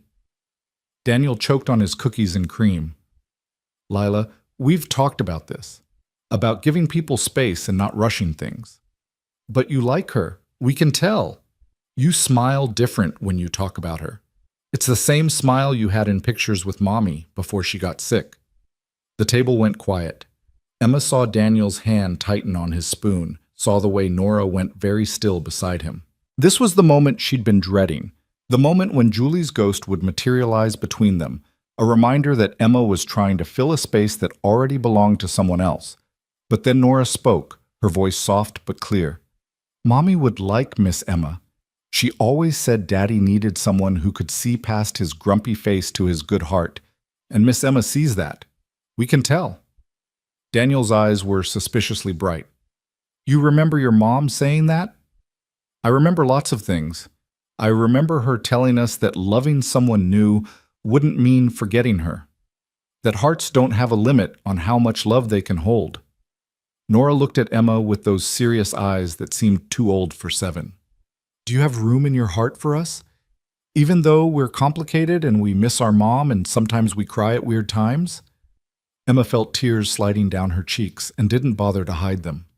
"I have room. And Nora? Everyone cries at weird times. That's what makes us human. Mrs. Chen says crying is just feelings leaking out when they get too big to stay inside," Lila added helpfully. "Like when a pot boils over because there's too much water." "Mrs. Chen is very wise," Emma managed, her voice unsteady. They finished their ice cream while the twins chattered about school and upcoming field trips and the neighbor's cat, who they were convinced was actually a spy. Daniel caught Emma's eye across the table and mouthed, "Thank you." And she understood what he meant. "Thank you for not running. Thank you for seeing my daughters as people, not obstacles. Thank you for being here." When they finally left the shop, sticky with sugar and full of laughter, Daniel walked Emma to where she'd parked near the school. The twins were already buckled into his car, visible through the windows as they played some kind of hand-clapping game in the back seat. "They love you already," Daniel said quietly. "I should probably tell you to be careful with that, but honestly, I'm right there with them." Emma's heart stuttered. "Daniel, I'm not saying I love you. Not yet. We've known each other 2 weeks, and I'm not that impulsive anymore."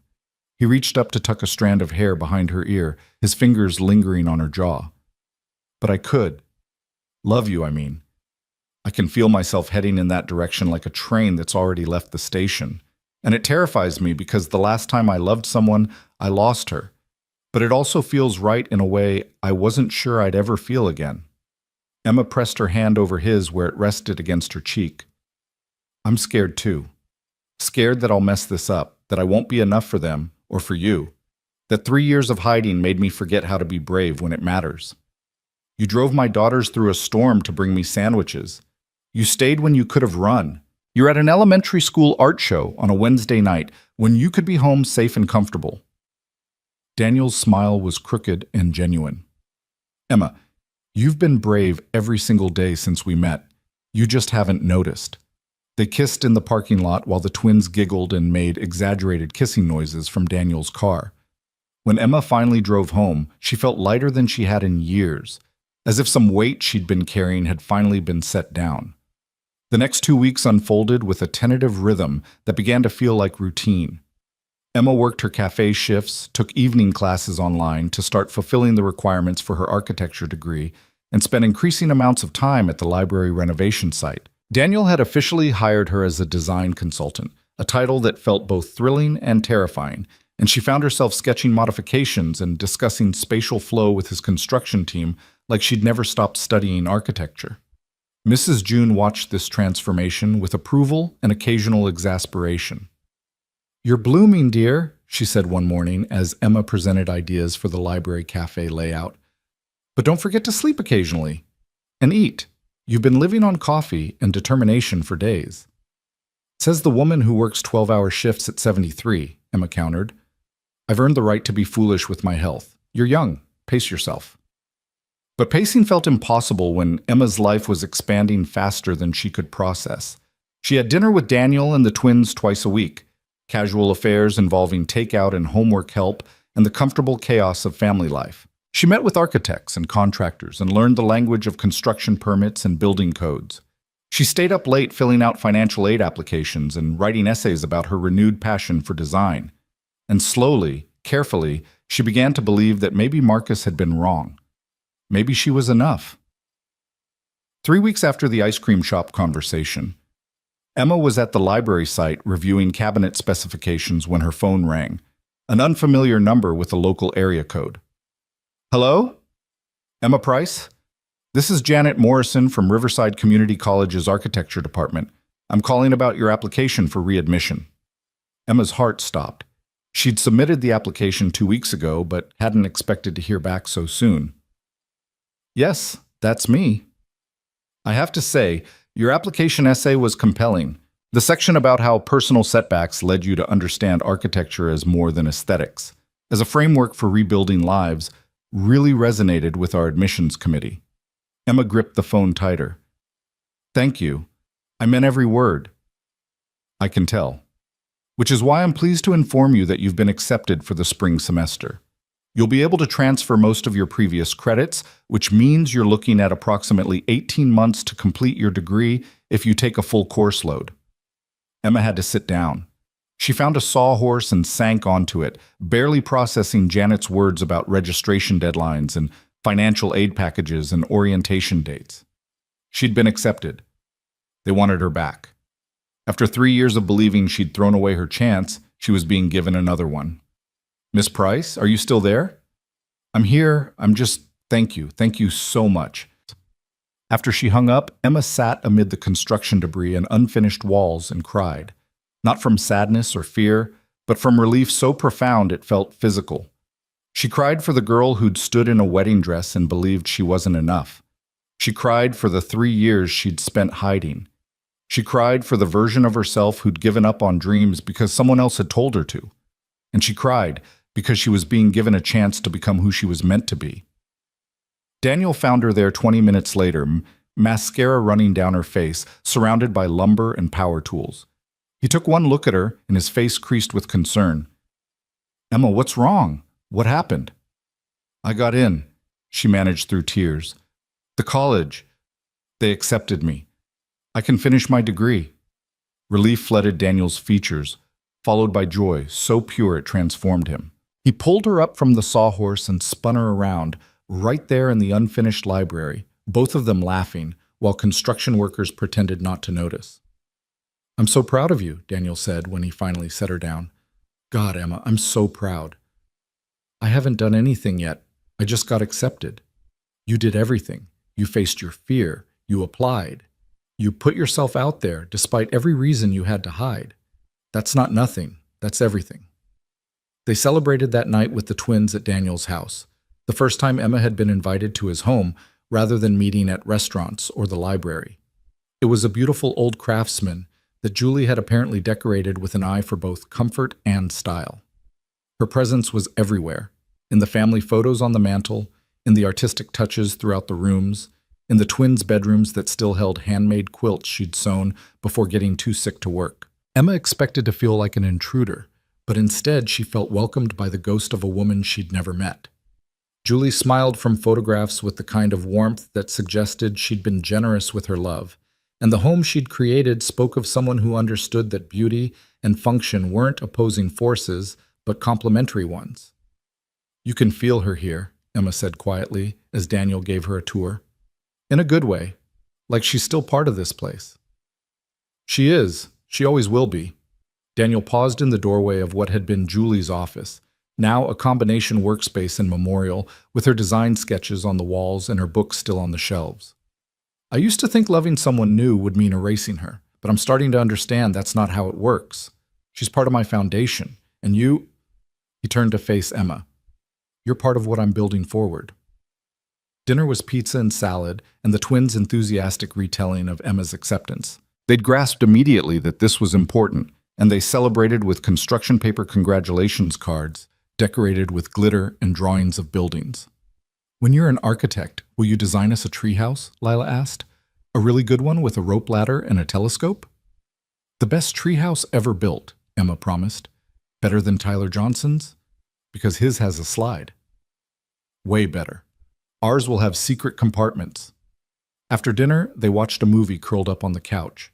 Daniel on one end with Nora tucked against his side, Emma on the other with Lila sprawled across her lap. Halfway through, both girls fell asleep, and Emma and Daniel found themselves whispering over their sleeping children like actual parents. "This feels real," Emma said softly, "like we're becoming something that could last." "It scares you," Daniel observed. "It terrifies me. What if I mess up? What if I'm not good at this, at being part of a family, at helping raise daughters who've already been through so much? Then we'll mess up together. Emma, there's no perfect way to do this. Julie and we fought about parenting styles and made mistakes and had to apologize to our kids more times than I can count. The goal isn't perfection, it's presence." Emma looked at Lila's sleeping face, peaceful and trusting.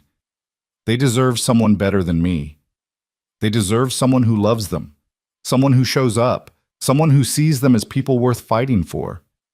Daniel reached across the sleeping children to take Emma's hand. "You're already doing that. Everything else we can figure out as we go." The following week brought new complications. Emma's acceptance to the architecture program became public knowledge. Someone from the college had mentioned it to a local reporter covering education stories, and suddenly Emma was being framed as the gold digger who's now pursuing architecture suspiciously close to her CEO boyfriend's field. The narrative was absurd, but it gained traction in certain corners of social media where people were still convinced Emma had orchestrated everything from the beginning. "Let it go," Rachel advised when Emma called her in tears. "You could cure cancer and someone would accuse you of doing it for attention. Focus on what's real. School, Daniel, those girls. Everyone else is just noise." But the noise was getting harder to ignore. Emma started receiving messages on social media, some supportive, many cruel. Strangers felt entitled to opinions about her relationship, her education, her worth as a person. One particularly vicious thread dissected every photo of her that existed online, criticizing everything from her appearance to her career choices to her obvious social climbing. Daniel wanted to respond, wanted to defend her publicly, but Emma stopped him. "It'll just make it worse, trust me. Engaging with trolls never ends well." "So we just let them tear you apart?" "We let them talk themselves out. Eventually they'll find someone else to target. That's how the internet works. Short attention span, endless supply of targets." She was right, but it didn't make watching it happen any easier. Daniel found himself checking Emma's social media accounts obsessively, reporting the worst comments, documenting everything in case they needed legal action later. His daughters noticed his preoccupation and worried in their own ways, Lila by asking too many questions, Nora by going quiet and watchful. "Daddy, are people being mean to Miss Emma?" Lila finally asked one night at dinner. Daniel weighed his response carefully. The twins were 7, but they weren't babies. They'd been through enough loss to understand that the world wasn't always kind. "Some people are saying unkind things, yes, But Miss Emma is strong, and she's not letting it stop her from doing what makes her happy. We should make her more cards, Nora decided, with extra glitter. That always makes people feel better. I think that's an excellent idea. They spent the evening creating cards with messages like, "You're the best almost family member ever," and "Don't listen to mean people. They're just jealous of your cookies." Daniel took photos of the twins working, their faces serious with concentration, and sent them to Emma with the message, "Your fan club is very concerned about your well-being." Emma's response came quickly. "Tell them I love them, and I love their cards, and I love—" There was a pause in the typing indicator, then, "I love that they think glitter solves problems. They might be onto something." Daniel noticed what she hadn't said. He noticed the way she'd started to type, "I love you," and then redirected. He noticed because he'd been doing the same thing, catching himself before saying words that felt both inevitable and too soon. They'd known each other just over a month. A month. People didn't fall in love in a month, except sometimes they did. The library renovation reached a critical milestone in late November. The main reading room was structurally complete, and it was time to start thinking about interior finishing. Daniel organized a walkthrough for key stakeholders, including Mrs. June, who'd be running the cafe space, and Emma, who'd been consulting on the design elements. Walking through the nearly finished space took Emma's breath away. The room soared with elegant proportions, the restored Victorian details complementing the modern safety features seamlessly. The cafe area she'd suggested modifications for flowed naturally into the reading nooks, and the glass panels Daniel had added created sightlines that made the entire floor feel connected without sacrificing the intimacy of separate spaces. "It's beautiful," Emma whispered, turning slowly to take it all in. "Daniel, it's absolutely beautiful." "It's what you saw that first night," he said, coming to stand beside her. "When you looked at the blueprints and understood what this space could be, I just brought your vision to life." Mrs. June was examining the cafe area with a critical eye, making notes about counter heights and electrical outlet placement. "This will work," she announced. "Emma, dear, you have a gift for this. Don't let anyone tell you different." The walkthrough attracted other attention, too. A photographer from the city's architecture magazine had been documenting the restoration, and she took dozens of photos of Emma and Daniel discussing design elements, of Mrs. June measuring spaces, of the building itself in all its renewed glory. When the magazine published its spread 2 weeks later, the photos told a story of community and creativity and second chances. And the internet, predictably, had opinions. Most were positive. The article framed Emma's consulting work as evidence of natural talent rather than opportunism, and several prominent architects commented publicly about the quality of the spatial design. But there were still detractors, still people convinced that Emma was playing a long game, using Daniel for access to a career she didn't deserve. "Deserve," Emma said bitterly to Rachel over coffee. "Like careers are something you earn through moral purity rather than hard work. Like I haven't spent 3 years baking at 4 in the morning because I loved making things that brought people joy. Like that doesn't count as paying dues." "You know what your problem is?" Rachel stirred her latte with more force than necessary. "You still care what they think. You're still trying to prove you're worthy when you've never needed to prove anything. You're talented, you're kind, you're doing the work. That's enough." "But what if it's not? What if I get my degree and I'm still not good enough? What if I fail Daniel's expectations or mess up a design or—" "Then you'll learn from it and do better next time." That's what life is, Em. It's not about being perfect.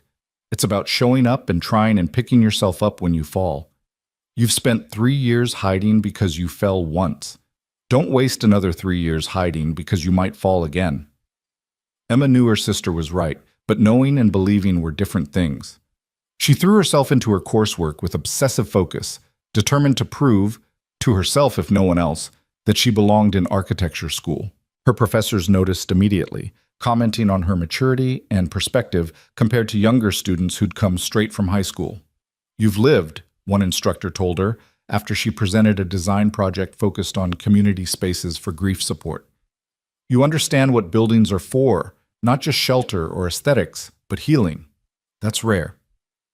The holiday season approached with its particular brand of emotional complexity.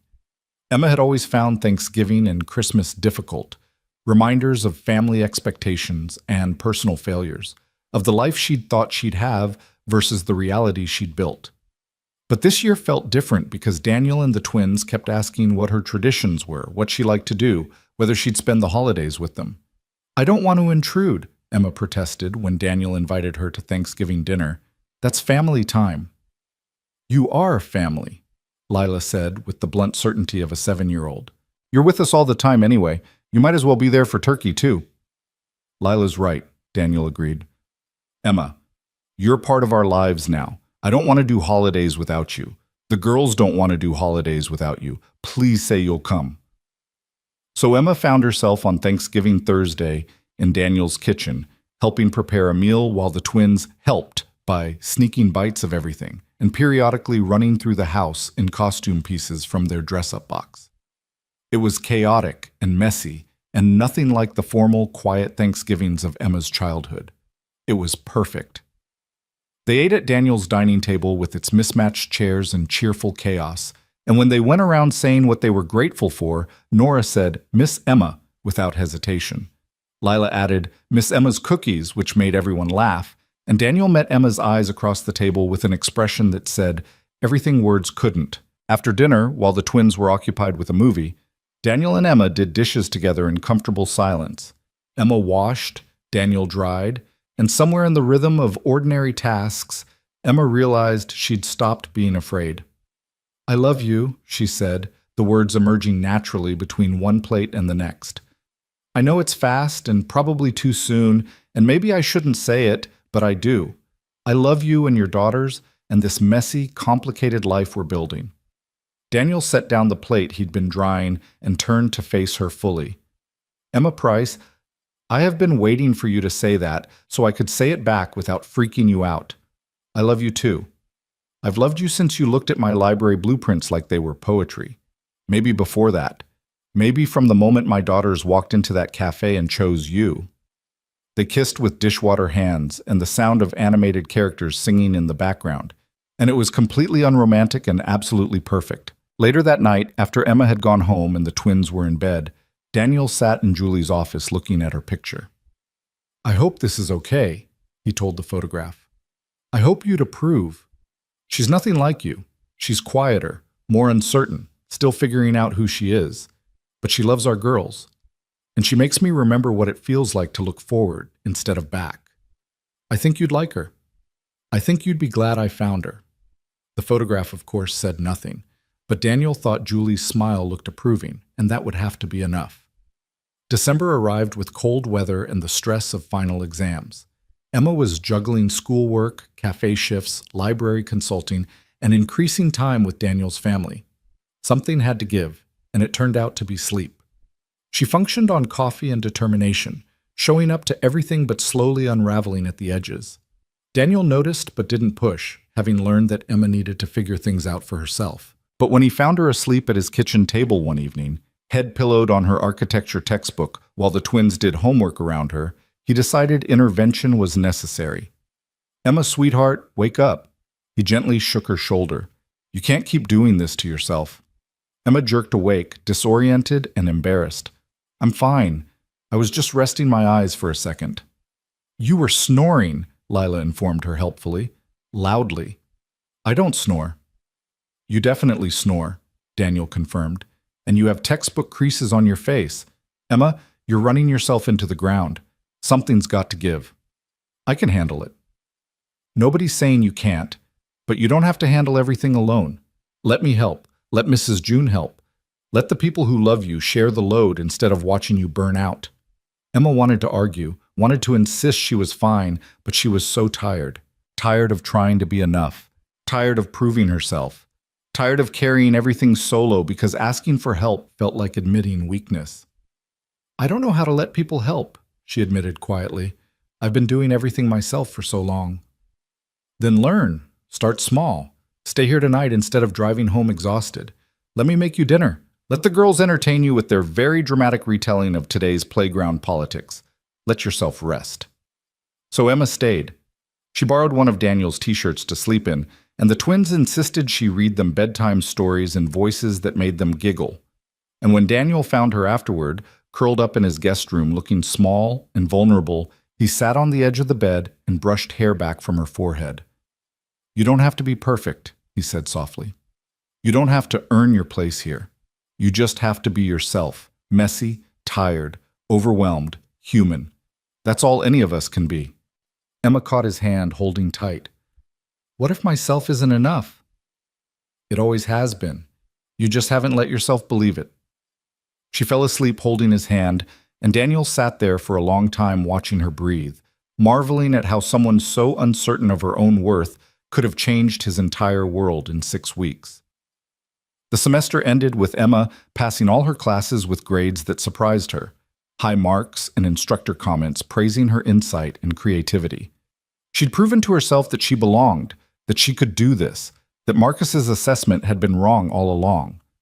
The library renovation neared completion on a timeline that seemed impossible. The official opening was scheduled for January 15th, and as the date approached, Daniel seemed increasingly nervous about something he wouldn't discuss. "It's nothing," he insisted when Emma asked. "Just normal pre-launch jitters." But Emma knew him well enough now to recognize evasion. She let it go, trusting he'd tell her when he was ready. What she didn't know was that Daniel had been planning something. Something big.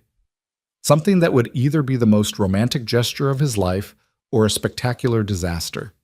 He'd been working with Mrs. June in secret, preparing a surprise for the library's opening day. Something that would show Emma exactly how he saw her, not as someone still trying to prove her worth, but as someone who'd already changed everything. The surprise involved the library itself, the entire community, and a declaration that would make it impossible for Emma to hide anymore. Daniel just hoped she was ready to be seen. The morning of January 15th dawned cold and crystalline, the kind of winter day where everything looked sharp-edged and impossibly clear. Emma stood in her apartment bathroom, hands trembling slightly as she attempted to put on mascara for the 3rd time. The library opening was in 2 hours, and she'd been awake since 4 in the morning, alternating between excitement and paralyzing anxiety. Her phone buzzed with a text from Daniel. "The girls are demanding to know what you're wearing so they can coordinate. I've explained that's not how this works, but they're not convinced. Also, I miss you. Is it weird that I miss you when I saw you 12 hours ago?" Emma smiled despite her nerves and typed back, "Tell them I'm wearing blue. And no, it's not weird. I miss you too." She'd chosen a simple navy dress that Rachel had helped her pick out, elegant without being pretentious, professional without being stuffy. Emma barely recognized herself in the mirror. This woman had styled hair and makeup and confidence in her posture. This woman looked like someone who belonged at an architectural unveiling, not someone who spent most mornings covered in flour. When had she become this person? And more terrifying, what if it all disappeared as quickly as it had arrived? Mrs. June picked her up at 9, looking resplendent in a burgundy suit that made her seem taller than her modest 5'3". "Ready for your big day, dear?" the older woman asked as Emma climbed into the passenger seat. "It's not my big day. It's Daniel's. I just helped a little with some design elements." "Emma Price, after everything we've been through, are you really still trying to make yourself small?" Mrs. June's voice was gentle but firm. "You redesigned the flow of that entire ground floor. You created spaces that will serve this community for generations. Own it." They drove through the city as it woke up, past coffee shops opening their doors, and early risers walking dogs, and the ordinary magic of a Tuesday becoming extraordinary. The library came into view as they turned onto Riverside Avenue, and Emma's breath caught at the sight. The Victorian building had been transformed. Scaffolding was gone, revealing restored brick and gleaming windows. A banner hung across the front announcing "Grand Opening Today" in letters large enough to read from blocks away. And cars were already filling the parking lot, community members arriving early to witness the unveiling. "There are so many people," Emma whispered. "It's a big deal. This building was going to be demolished. Daniel saved it, yes, but you made it somewhere people will actually want to be. That matters, Emma." Inside, controlled chaos reigned. Caterers were setting up refreshment tables, audiovisual technicians were testing microphones, and Daniel's construction team was doing final walkthroughs to ensure every detail was perfect. Emma spotted Daniel across the lobby, surrounded by people with clipboards and questions, looking overwhelmed but handling it with the calm competence she'd come to love. He saw her and his entire face transformed. He excused himself from his conversation and crossed to her in long strides, pulling her into a hug that lifted her off her feet. "You're here. Thank God. I've been drowning in last-minute crises and I needed to see your face." Emma laughed into his shoulder. "I told you I'd be here. Where are the girls?" Rachel picked them up an hour ago. "They're in the children's section putting final touches on some kind of surprise they've been working on. They've sworn me to secrecy, which means I have no idea what they're planning, and I'm mildly terrified." "Your daughters are angels." "My daughters are chaos in human form, but I love them anyway." Daniel set her down but kept his arms around her waist. "There's something I need to tell you before everything starts. Something I should have mentioned earlier, but I was worried you'd try to talk me out of it." Emma's stomach tightened with apprehension. "Daniel, what did you do?" Before he could answer, a woman in a professional pantsuit approached with a tablet and an apologetic expression. "Mr. Cole, the mayor just arrived and would like to speak with you before the ceremony. Also, the photographer from City Living magazine is here and wants to get some shots of the building before it fills up." Daniel closed his eyes briefly in frustration. "I'll be right there." He turned back to Emma, cupping her face in his hands. "We'll talk after. But Emma, trust me, okay? Trust that I'm doing this for the right reasons." He kissed her quickly, thoroughly, and then he was swept away by obligations and schedules, leaving Emma standing in the lobby with Mrs. June and a growing sense that she'd somehow lost control of the narrative of her own life. "What do you think he meant?" Emma asked. Mrs. June's smile was knowing and slightly secretive. "I think you should go check on those girls. They're probably getting into trouble without supervision." Emma found Lila and Nora in the children's section, which had been designed with input from local teachers and librarians. Low shelves created intimate reading nooks, colorful rugs defined play spaces, and child-height windows let in natural light without sacrificing the room's cozy atmosphere. The twins were putting finishing touches on a display that made Emma's heart clench. It was a timeline of the library's restoration, told through photographs and captions clearly written in a child's careful printing. But woven throughout were pictures of Emma, consulting with contractors, sketching modifications, standing with Daniel, looking at blueprints. One photo showed her laughing with construction workers during a lunch break. Another caught her kneeling to examine tile placement, her expression serious and focused. "Girls, what is this?" Lila looked up from arranging photos with pride written across her features. "It's the story of how our library got saved. Daddy said every good building has a story, and this is ours. But you included me. I wasn't that important to the project." Nora fixed her with that too serious gaze. "Miss Emma, you were important to us. And Daddy says buildings aren't just about bricks and wood. They're about the people who care enough to make them matter. You cared." Emma crouched down to their level, emotion threatening to overwhelm her. "You two are something special. You know that?" "We know," Lila said matter-of-factly. "Mrs. Chen says we're precocious. We looked it up. It means we're smart for our age."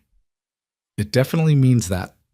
Rachel appeared in the doorway, looking polished and professional in lawyer mode. "There you are.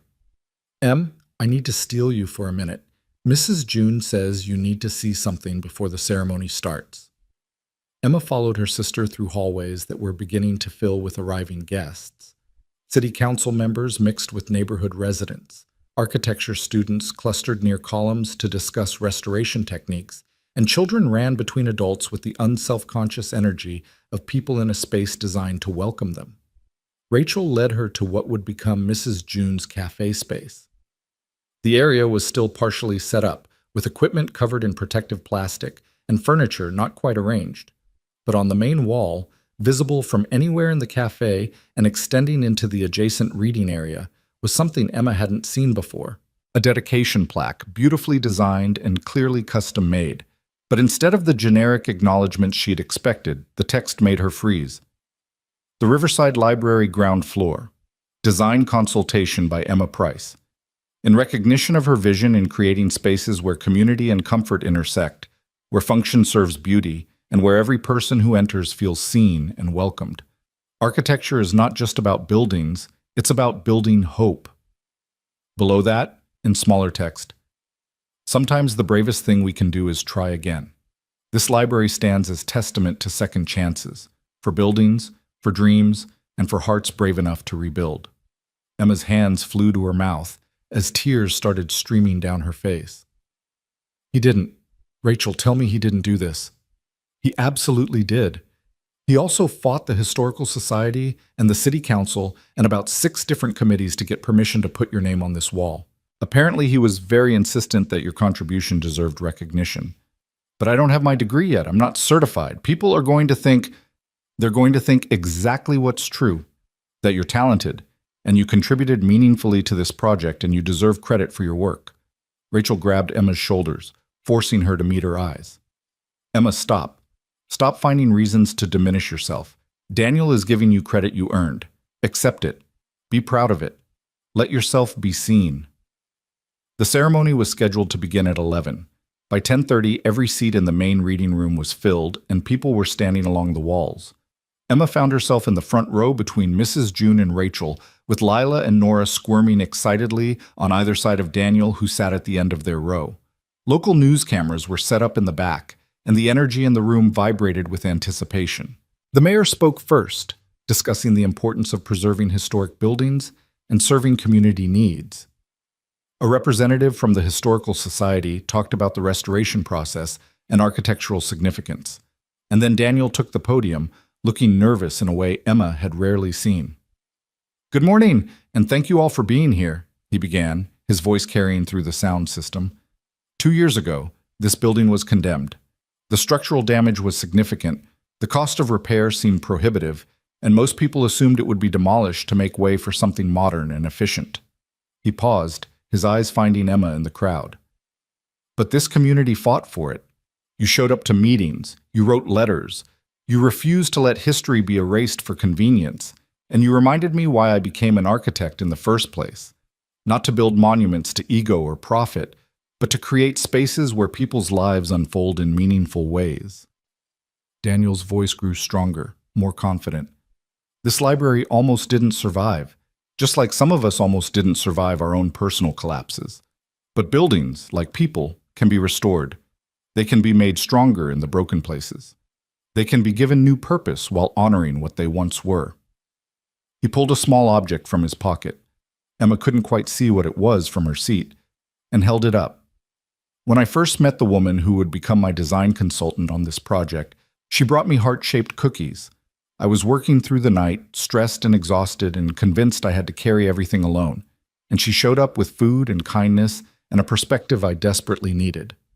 Emma's breath caught as she realized what he was holding. One of her heart-shaped cookies, preserved somehow, half of it broken off, but the other half intact. "I broke this cookie that night," Daniel continued. "But I kept the pieces because they reminded me that even broken things are still beautiful. That cracks don't mean worthless, they mean human." He set the cookie on the podium and pulled out blueprints, unfolding them for the audience to see.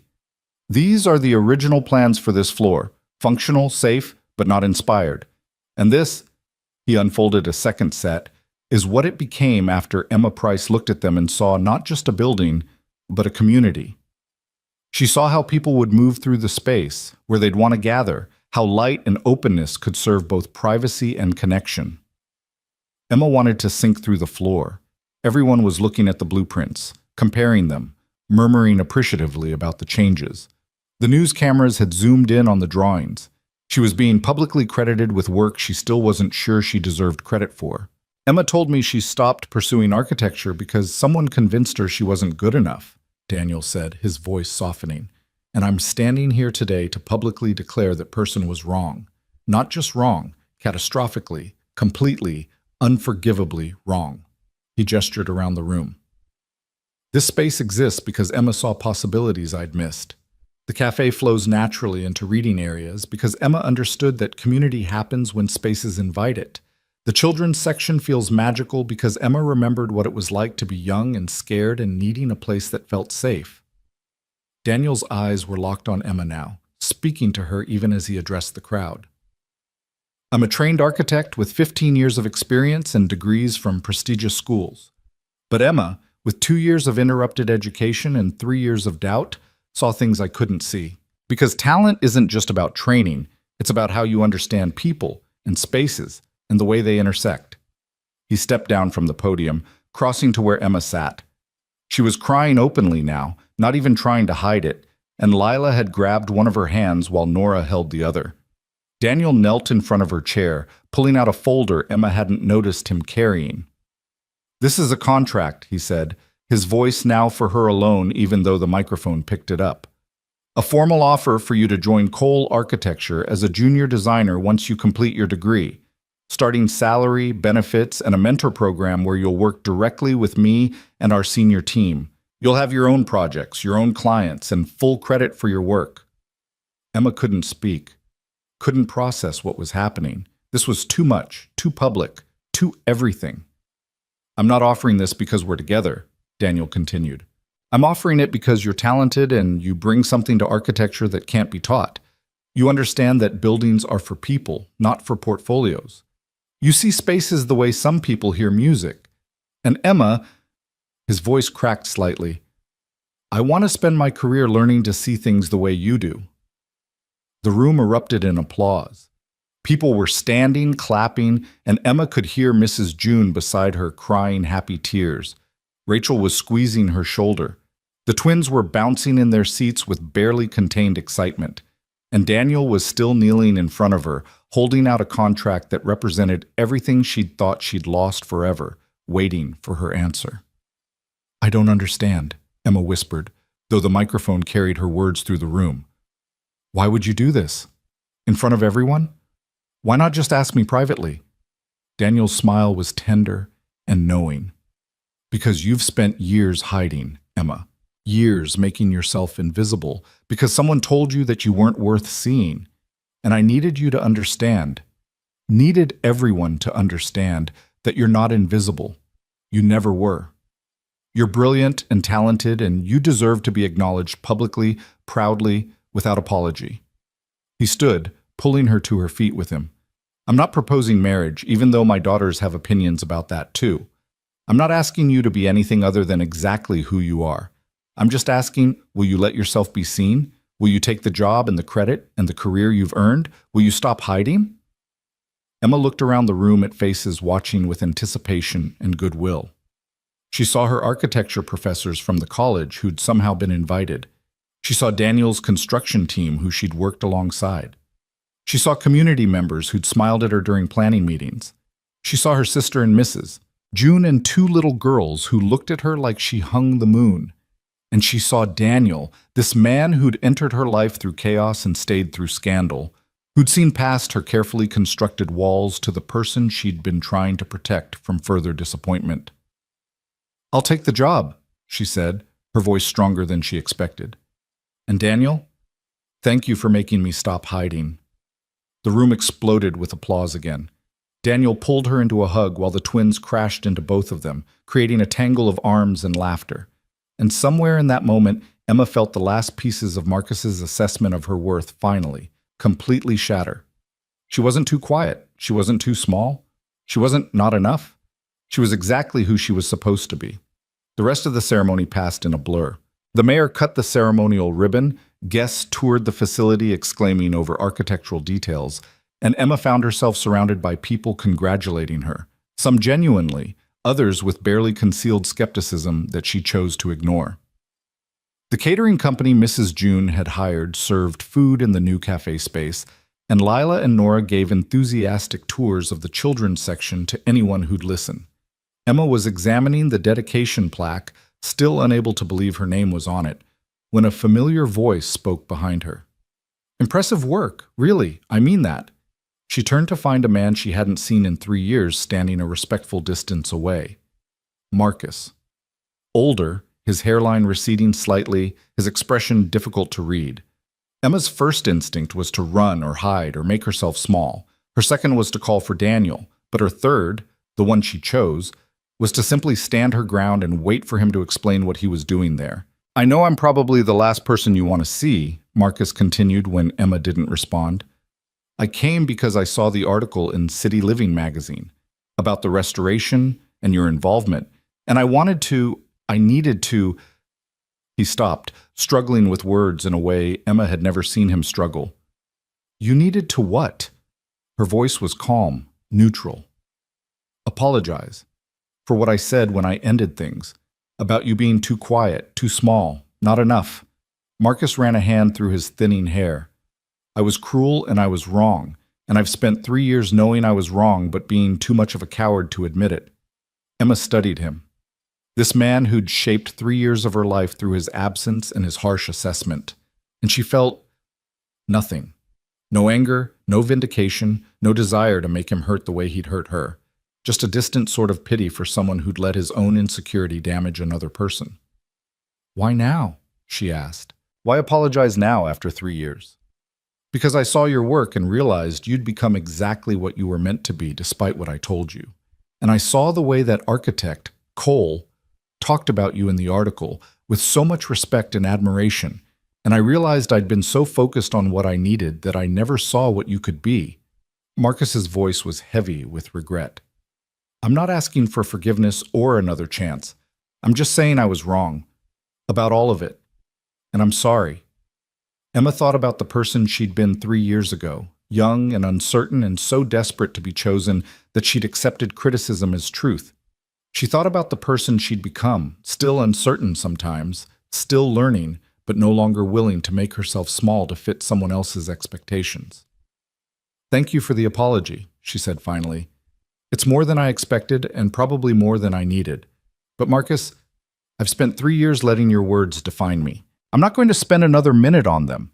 Not with anger, not with forgiveness, just by moving forward. She turned back to the plaque, effectively ending the conversation. After a moment, she heard Marcus's footsteps retreating, and Emma felt something fundamental shift, the last hold her past had on her present finally releasing. Daniel appeared at her elbow minutes later with 2 glasses of champagne. I saw Marcus talking to you. Do I need to have security escort him out, or possibly punch him? I've never punched anyone, but for you I'd learn. Emma laughed and took one of the glasses. Stand down, protective boyfriend. He apologized. It was anticlimactic, actually. Turns out when you stop needing someone's approval, their apology doesn't mean as much. That's very mature and healthy of you. Personally, I'm still team punch him. Noted for future reference. Emma clinked her glass against his. This is really happening, isn't it? The library, the job offer, all of it? It's really happening. And Emma, I meant what I said up there. This isn't charity or nepotism or me trying to keep my girlfriend close. You're genuinely talented. The work you did here proves it. I'm offering you the job because I'd be an idiot not to. They stood together watching people explore the library, watching community members discover spaces that would serve them for decades. And Emma let herself feel proud. Proud of her contribution, proud of her growth, proud of the woman she was becoming. The afternoon stretched into evening. Most guests departed, but a core group remained, Mrs. June organizing the cafe space with military precision, Daniel's construction team doing final equipment checks, Rachel entertaining the twins who were getting punchy with exhaustion. Emma found a quiet corner in the main reading room and just sat, absorbing the reality of the space she'd helped create. She thought about the girl who'd waited alone in Maple Bloom Cafe 2 months ago, convinced she was destined for loneliness. She thought about 2 little girls brave enough to chase down their father's date to give him a second chance.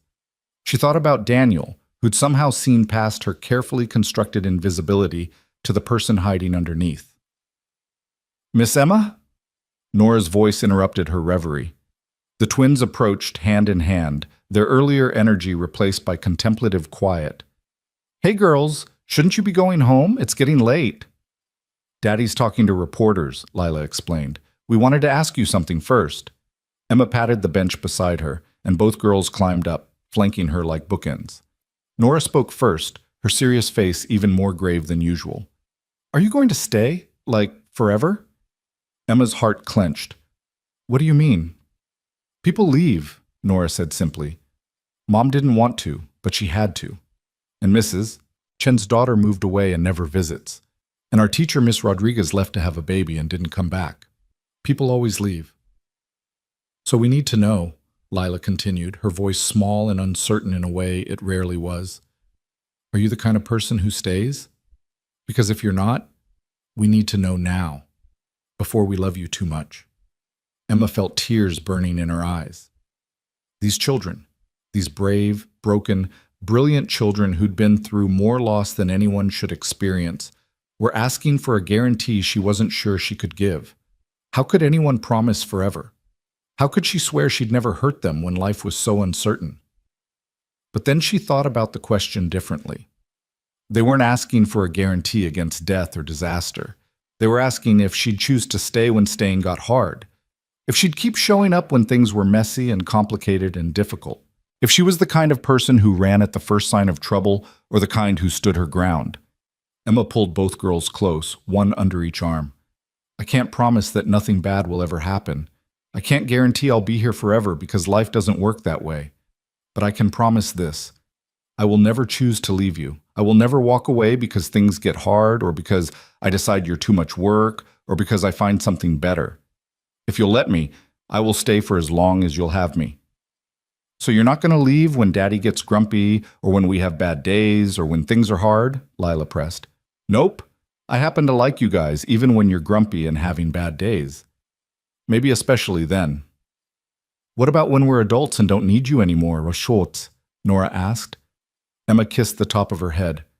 Sweet girl, I hope you always need me at least a little bit, just like I need you. So you love us? Lila's voice was very small. Yeah, I really do. I love you both so much it scares me sometimes, because love means being brave enough to stay even when it's scary. The twins burrowed closer, and Emma held them while the library settled into evening quiet around them. This was family, she realized. Not perfect or traditional or uncomplicated, but real, messy and uncertain and absolutely worth fighting for.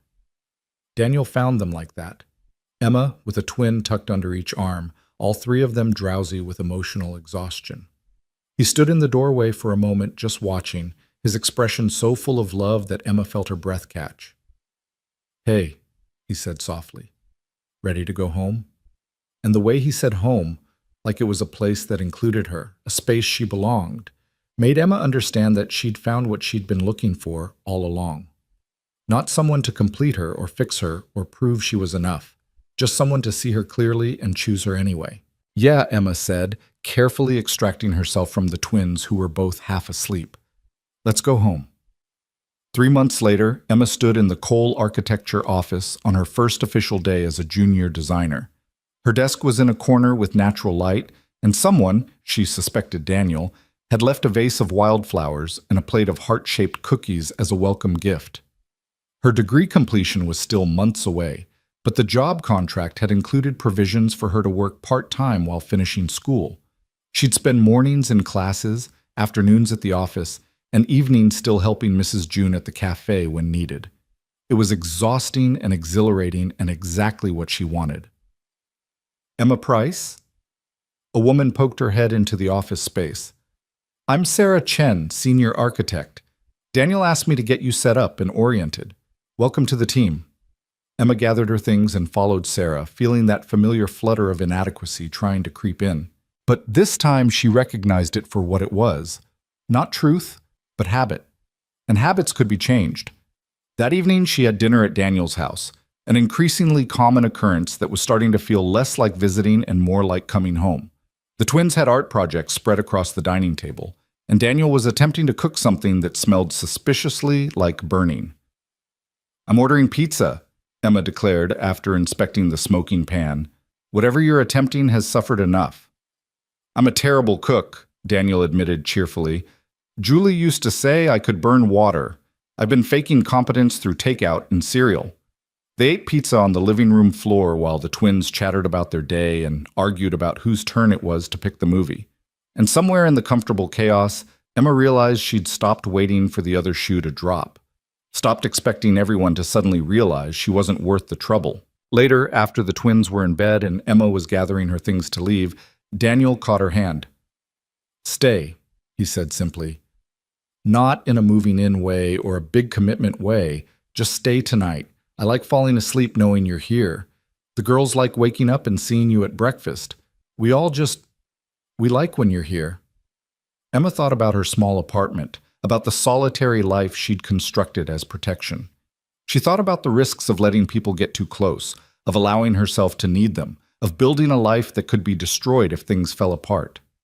And then she thought about two little girls who'd asked if she was the kind of person who stayed, about a man who'd seen past her fear to her potential, about the version of herself who was emerging, braver, stronger, more certain of her own worth.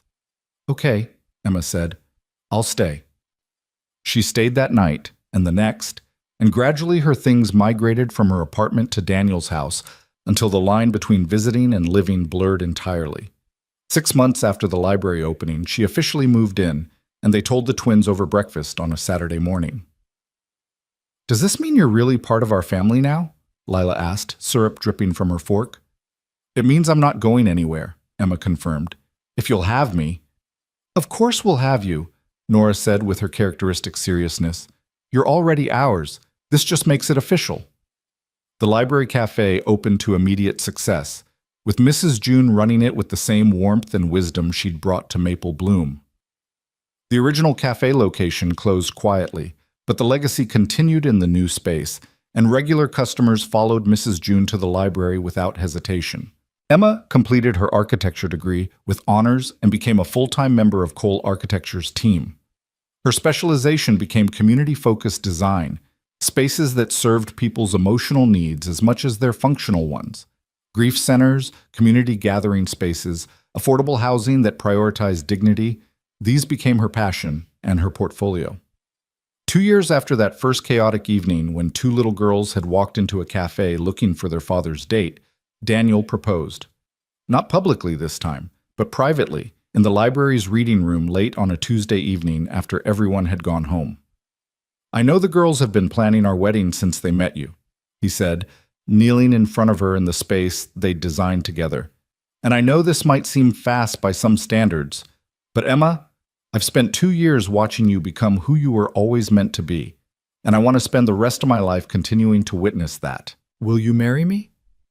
Emma looked at this man, this grieving, stubborn, kind man who'd seen her clearly when she couldn't see herself and felt certain in a way she'd never been before. "Yes," she said simply. "Yes, I'll marry you." The wedding was small and perfect, held in the library surrounded by books and light and community.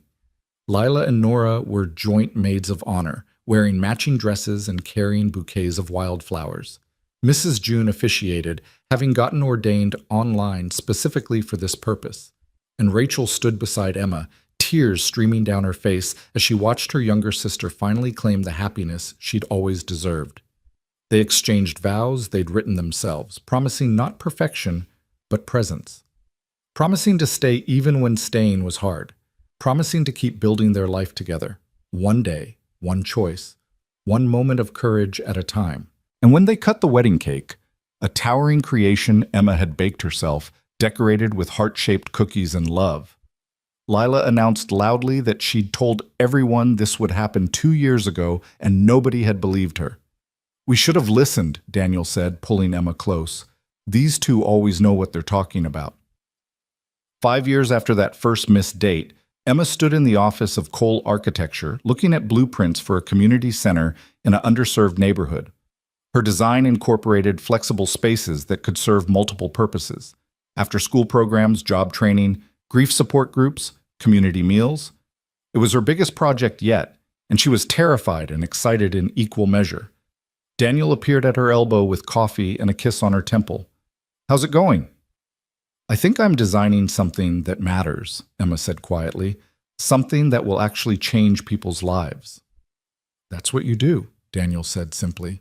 "That's what you've always done. You just finally believe it." At home that evening, Lila and Nora, now 12 and infinitely more sophisticated than their 7-year-old selves, were doing homework at the kitchen table. They called Emma M now instead of Miss Emma, and they rolled their eyes at Daniel's dad jokes with the weary patience of preteens everywhere. But when Emma walked in, they both looked up with smiles that hadn't changed since they were small. Smiles that said, "You're home, and we're glad, and this is where you belong." "How was your day, Em?" Nora asked. "Pretty good. How was school?" Tyler Johnson said his dad could design a better community center than you, Lila reported with the indignation of someone whose family had been insulted. I told him his dad mostly designed strip malls, and you design spaces that heal people. Then I might have accidentally spilled juice on his project. Lila, Emma said, trying to sound stern and failing. We don't sabotage other people's work, even when they're being rude. Fine. Next time I'll just tell him the truth, that you're the best architect in the city and he's just jealous. That's not... Emma started, but Daniel was laughing, and Nora was nodding in agreement, and she realized something fundamental.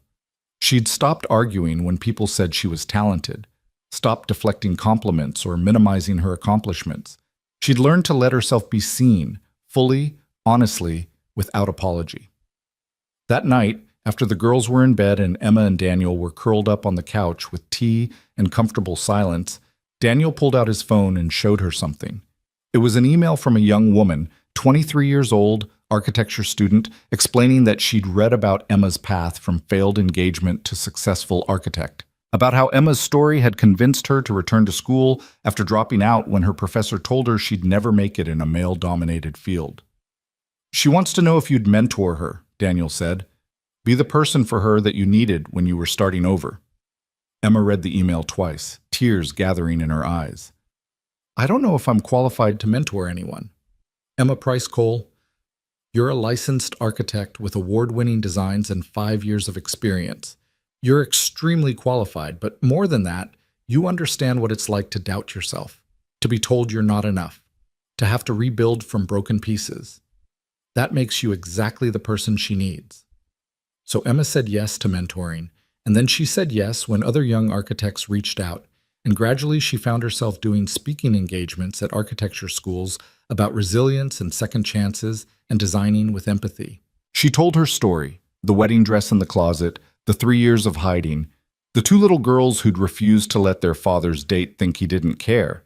She told it honestly, including the parts that made her uncomfortable because she'd learned that vulnerability wasn't weakness. It was the foundation on which everything strong was built.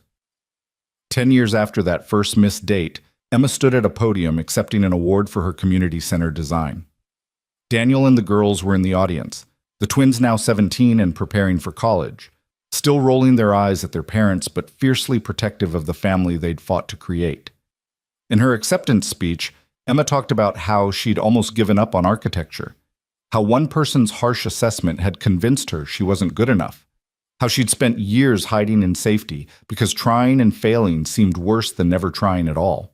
But here's what I've learned, Emma said, her voice steady and clear. You can't architecture your way to a life without risk. You can't design a space so perfect that nothing bad ever happens there. Buildings crack and shift, and sometimes they need major repairs. And that's okay. That's not failure. That's life. She looked at her family, at the community of architects and designers who'd become colleagues and friends, at the young mentees watching with hope in their eyes. The library where I got my second chance needed complete structural restoration. It was broken almost past saving, but it survived because people believed it was worth fighting for.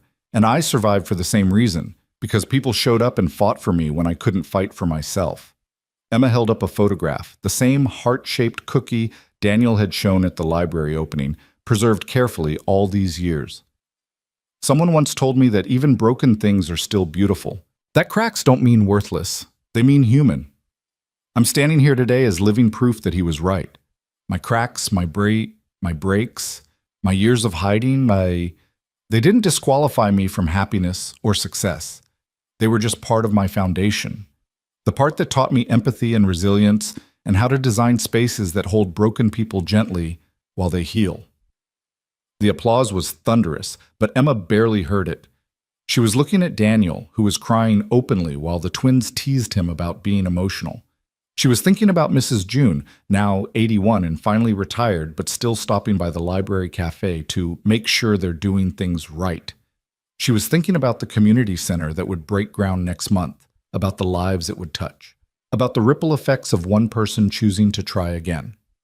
After the ceremony, they went out for ice cream, the same shop they'd visited on that first family outing 10 years ago. The twins ordered elaborate sundaes, Daniel got his standard cookies and cream, And Emma chose mint chocolate chip because Lila had been right all those years ago. It was scientifically the best flavor. "I'm proud of you, Em," Nora said, in that serious way of hers that hadn't changed despite her teenage sophistication.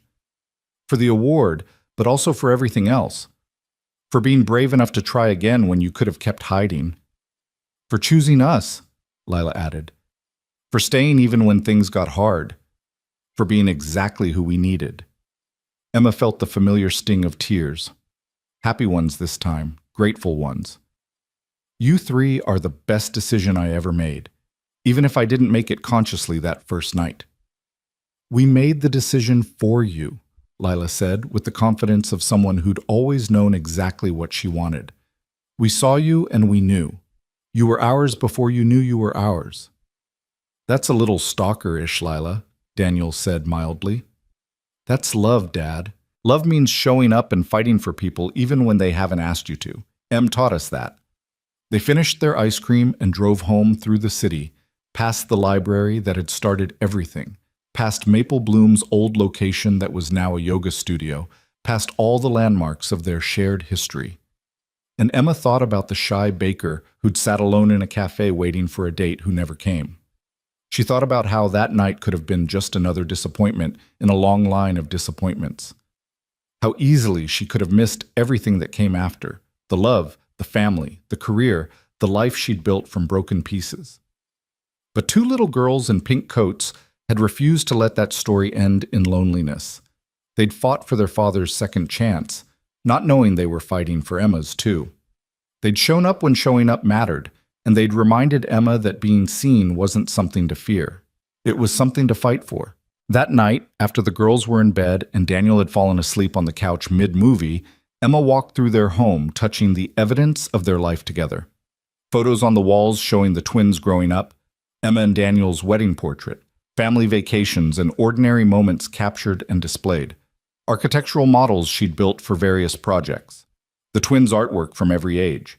The heart-shaped cookie in its preservation frame that Daniel had never thrown away. She stopped in front of the window overlooking their backyard where Daniel had finally built the elaborate treehouse he'd promised the girls. It was magnificent, multi-level, with secret compartments and a telescope. And yes, a slide that was better than Tyler Johnson's. Emma could see Daniel's architectural precision in every joint and beam, but she could also see her influence. The way the space flowed naturally, the reading nook with perfect natural light, the small details that made it more than just a structure. It made it a space where children could dream and play and feel safe. She'd designed that safety, with Daniel, with intention, with all the broken pieces of herself that had learned how to be gentle with other broken things. Emma picked up her phone and opened her messages, scrolling to a conversation she'd saved but rarely looked at. The very first text Daniel had sent her, the morning after that chaotic first meeting at the library. "This is Daniel. Lila insisted I save your number under Emma who makes good cookies, but I overruled her. Thank you again for last night, for coming, for being kind to my daughters, for not calling the police on them for their unauthorized adventure. Dinner Friday? I promise to actually show up this time." She'd been so scared when she received that message. Scared of trying again, scared of failing again, scared of being not enough again. But she'd said yes anyway. She'd chosen courage over safety, possibility over certainty. And that choice had changed everything. Emma looked at her sleeping husband, at the home they'd built, at the life that had emerged from one evening of choosing to be brave. She thought about all the people who'd fought for her when she couldn't fight for herself. Daniel, the twins, Mrs. June, Rachel. She thought about the community she'd found, the career she'd reclaimed, the version of herself she'd become. And she understood finally and completely that Marcus had been wrong. She wasn't too quiet or too small or not enough. She never had been. She was exactly enough. She always had been. She just needed to meet two little girls in pink coats and a grieving architect to help her see it. Emma turned off the lights and went to bed, crawling in beside Daniel, who mumbled sleepily and pulled her close. And as she drifted off to sleep, she thought about the shy baker who'd waited alone in a cafe for a date who never came. That girl was still part of her, but she wasn't hiding anymore. She was building. She was loving. She was staying. And sometimes that was the bravest thing of all.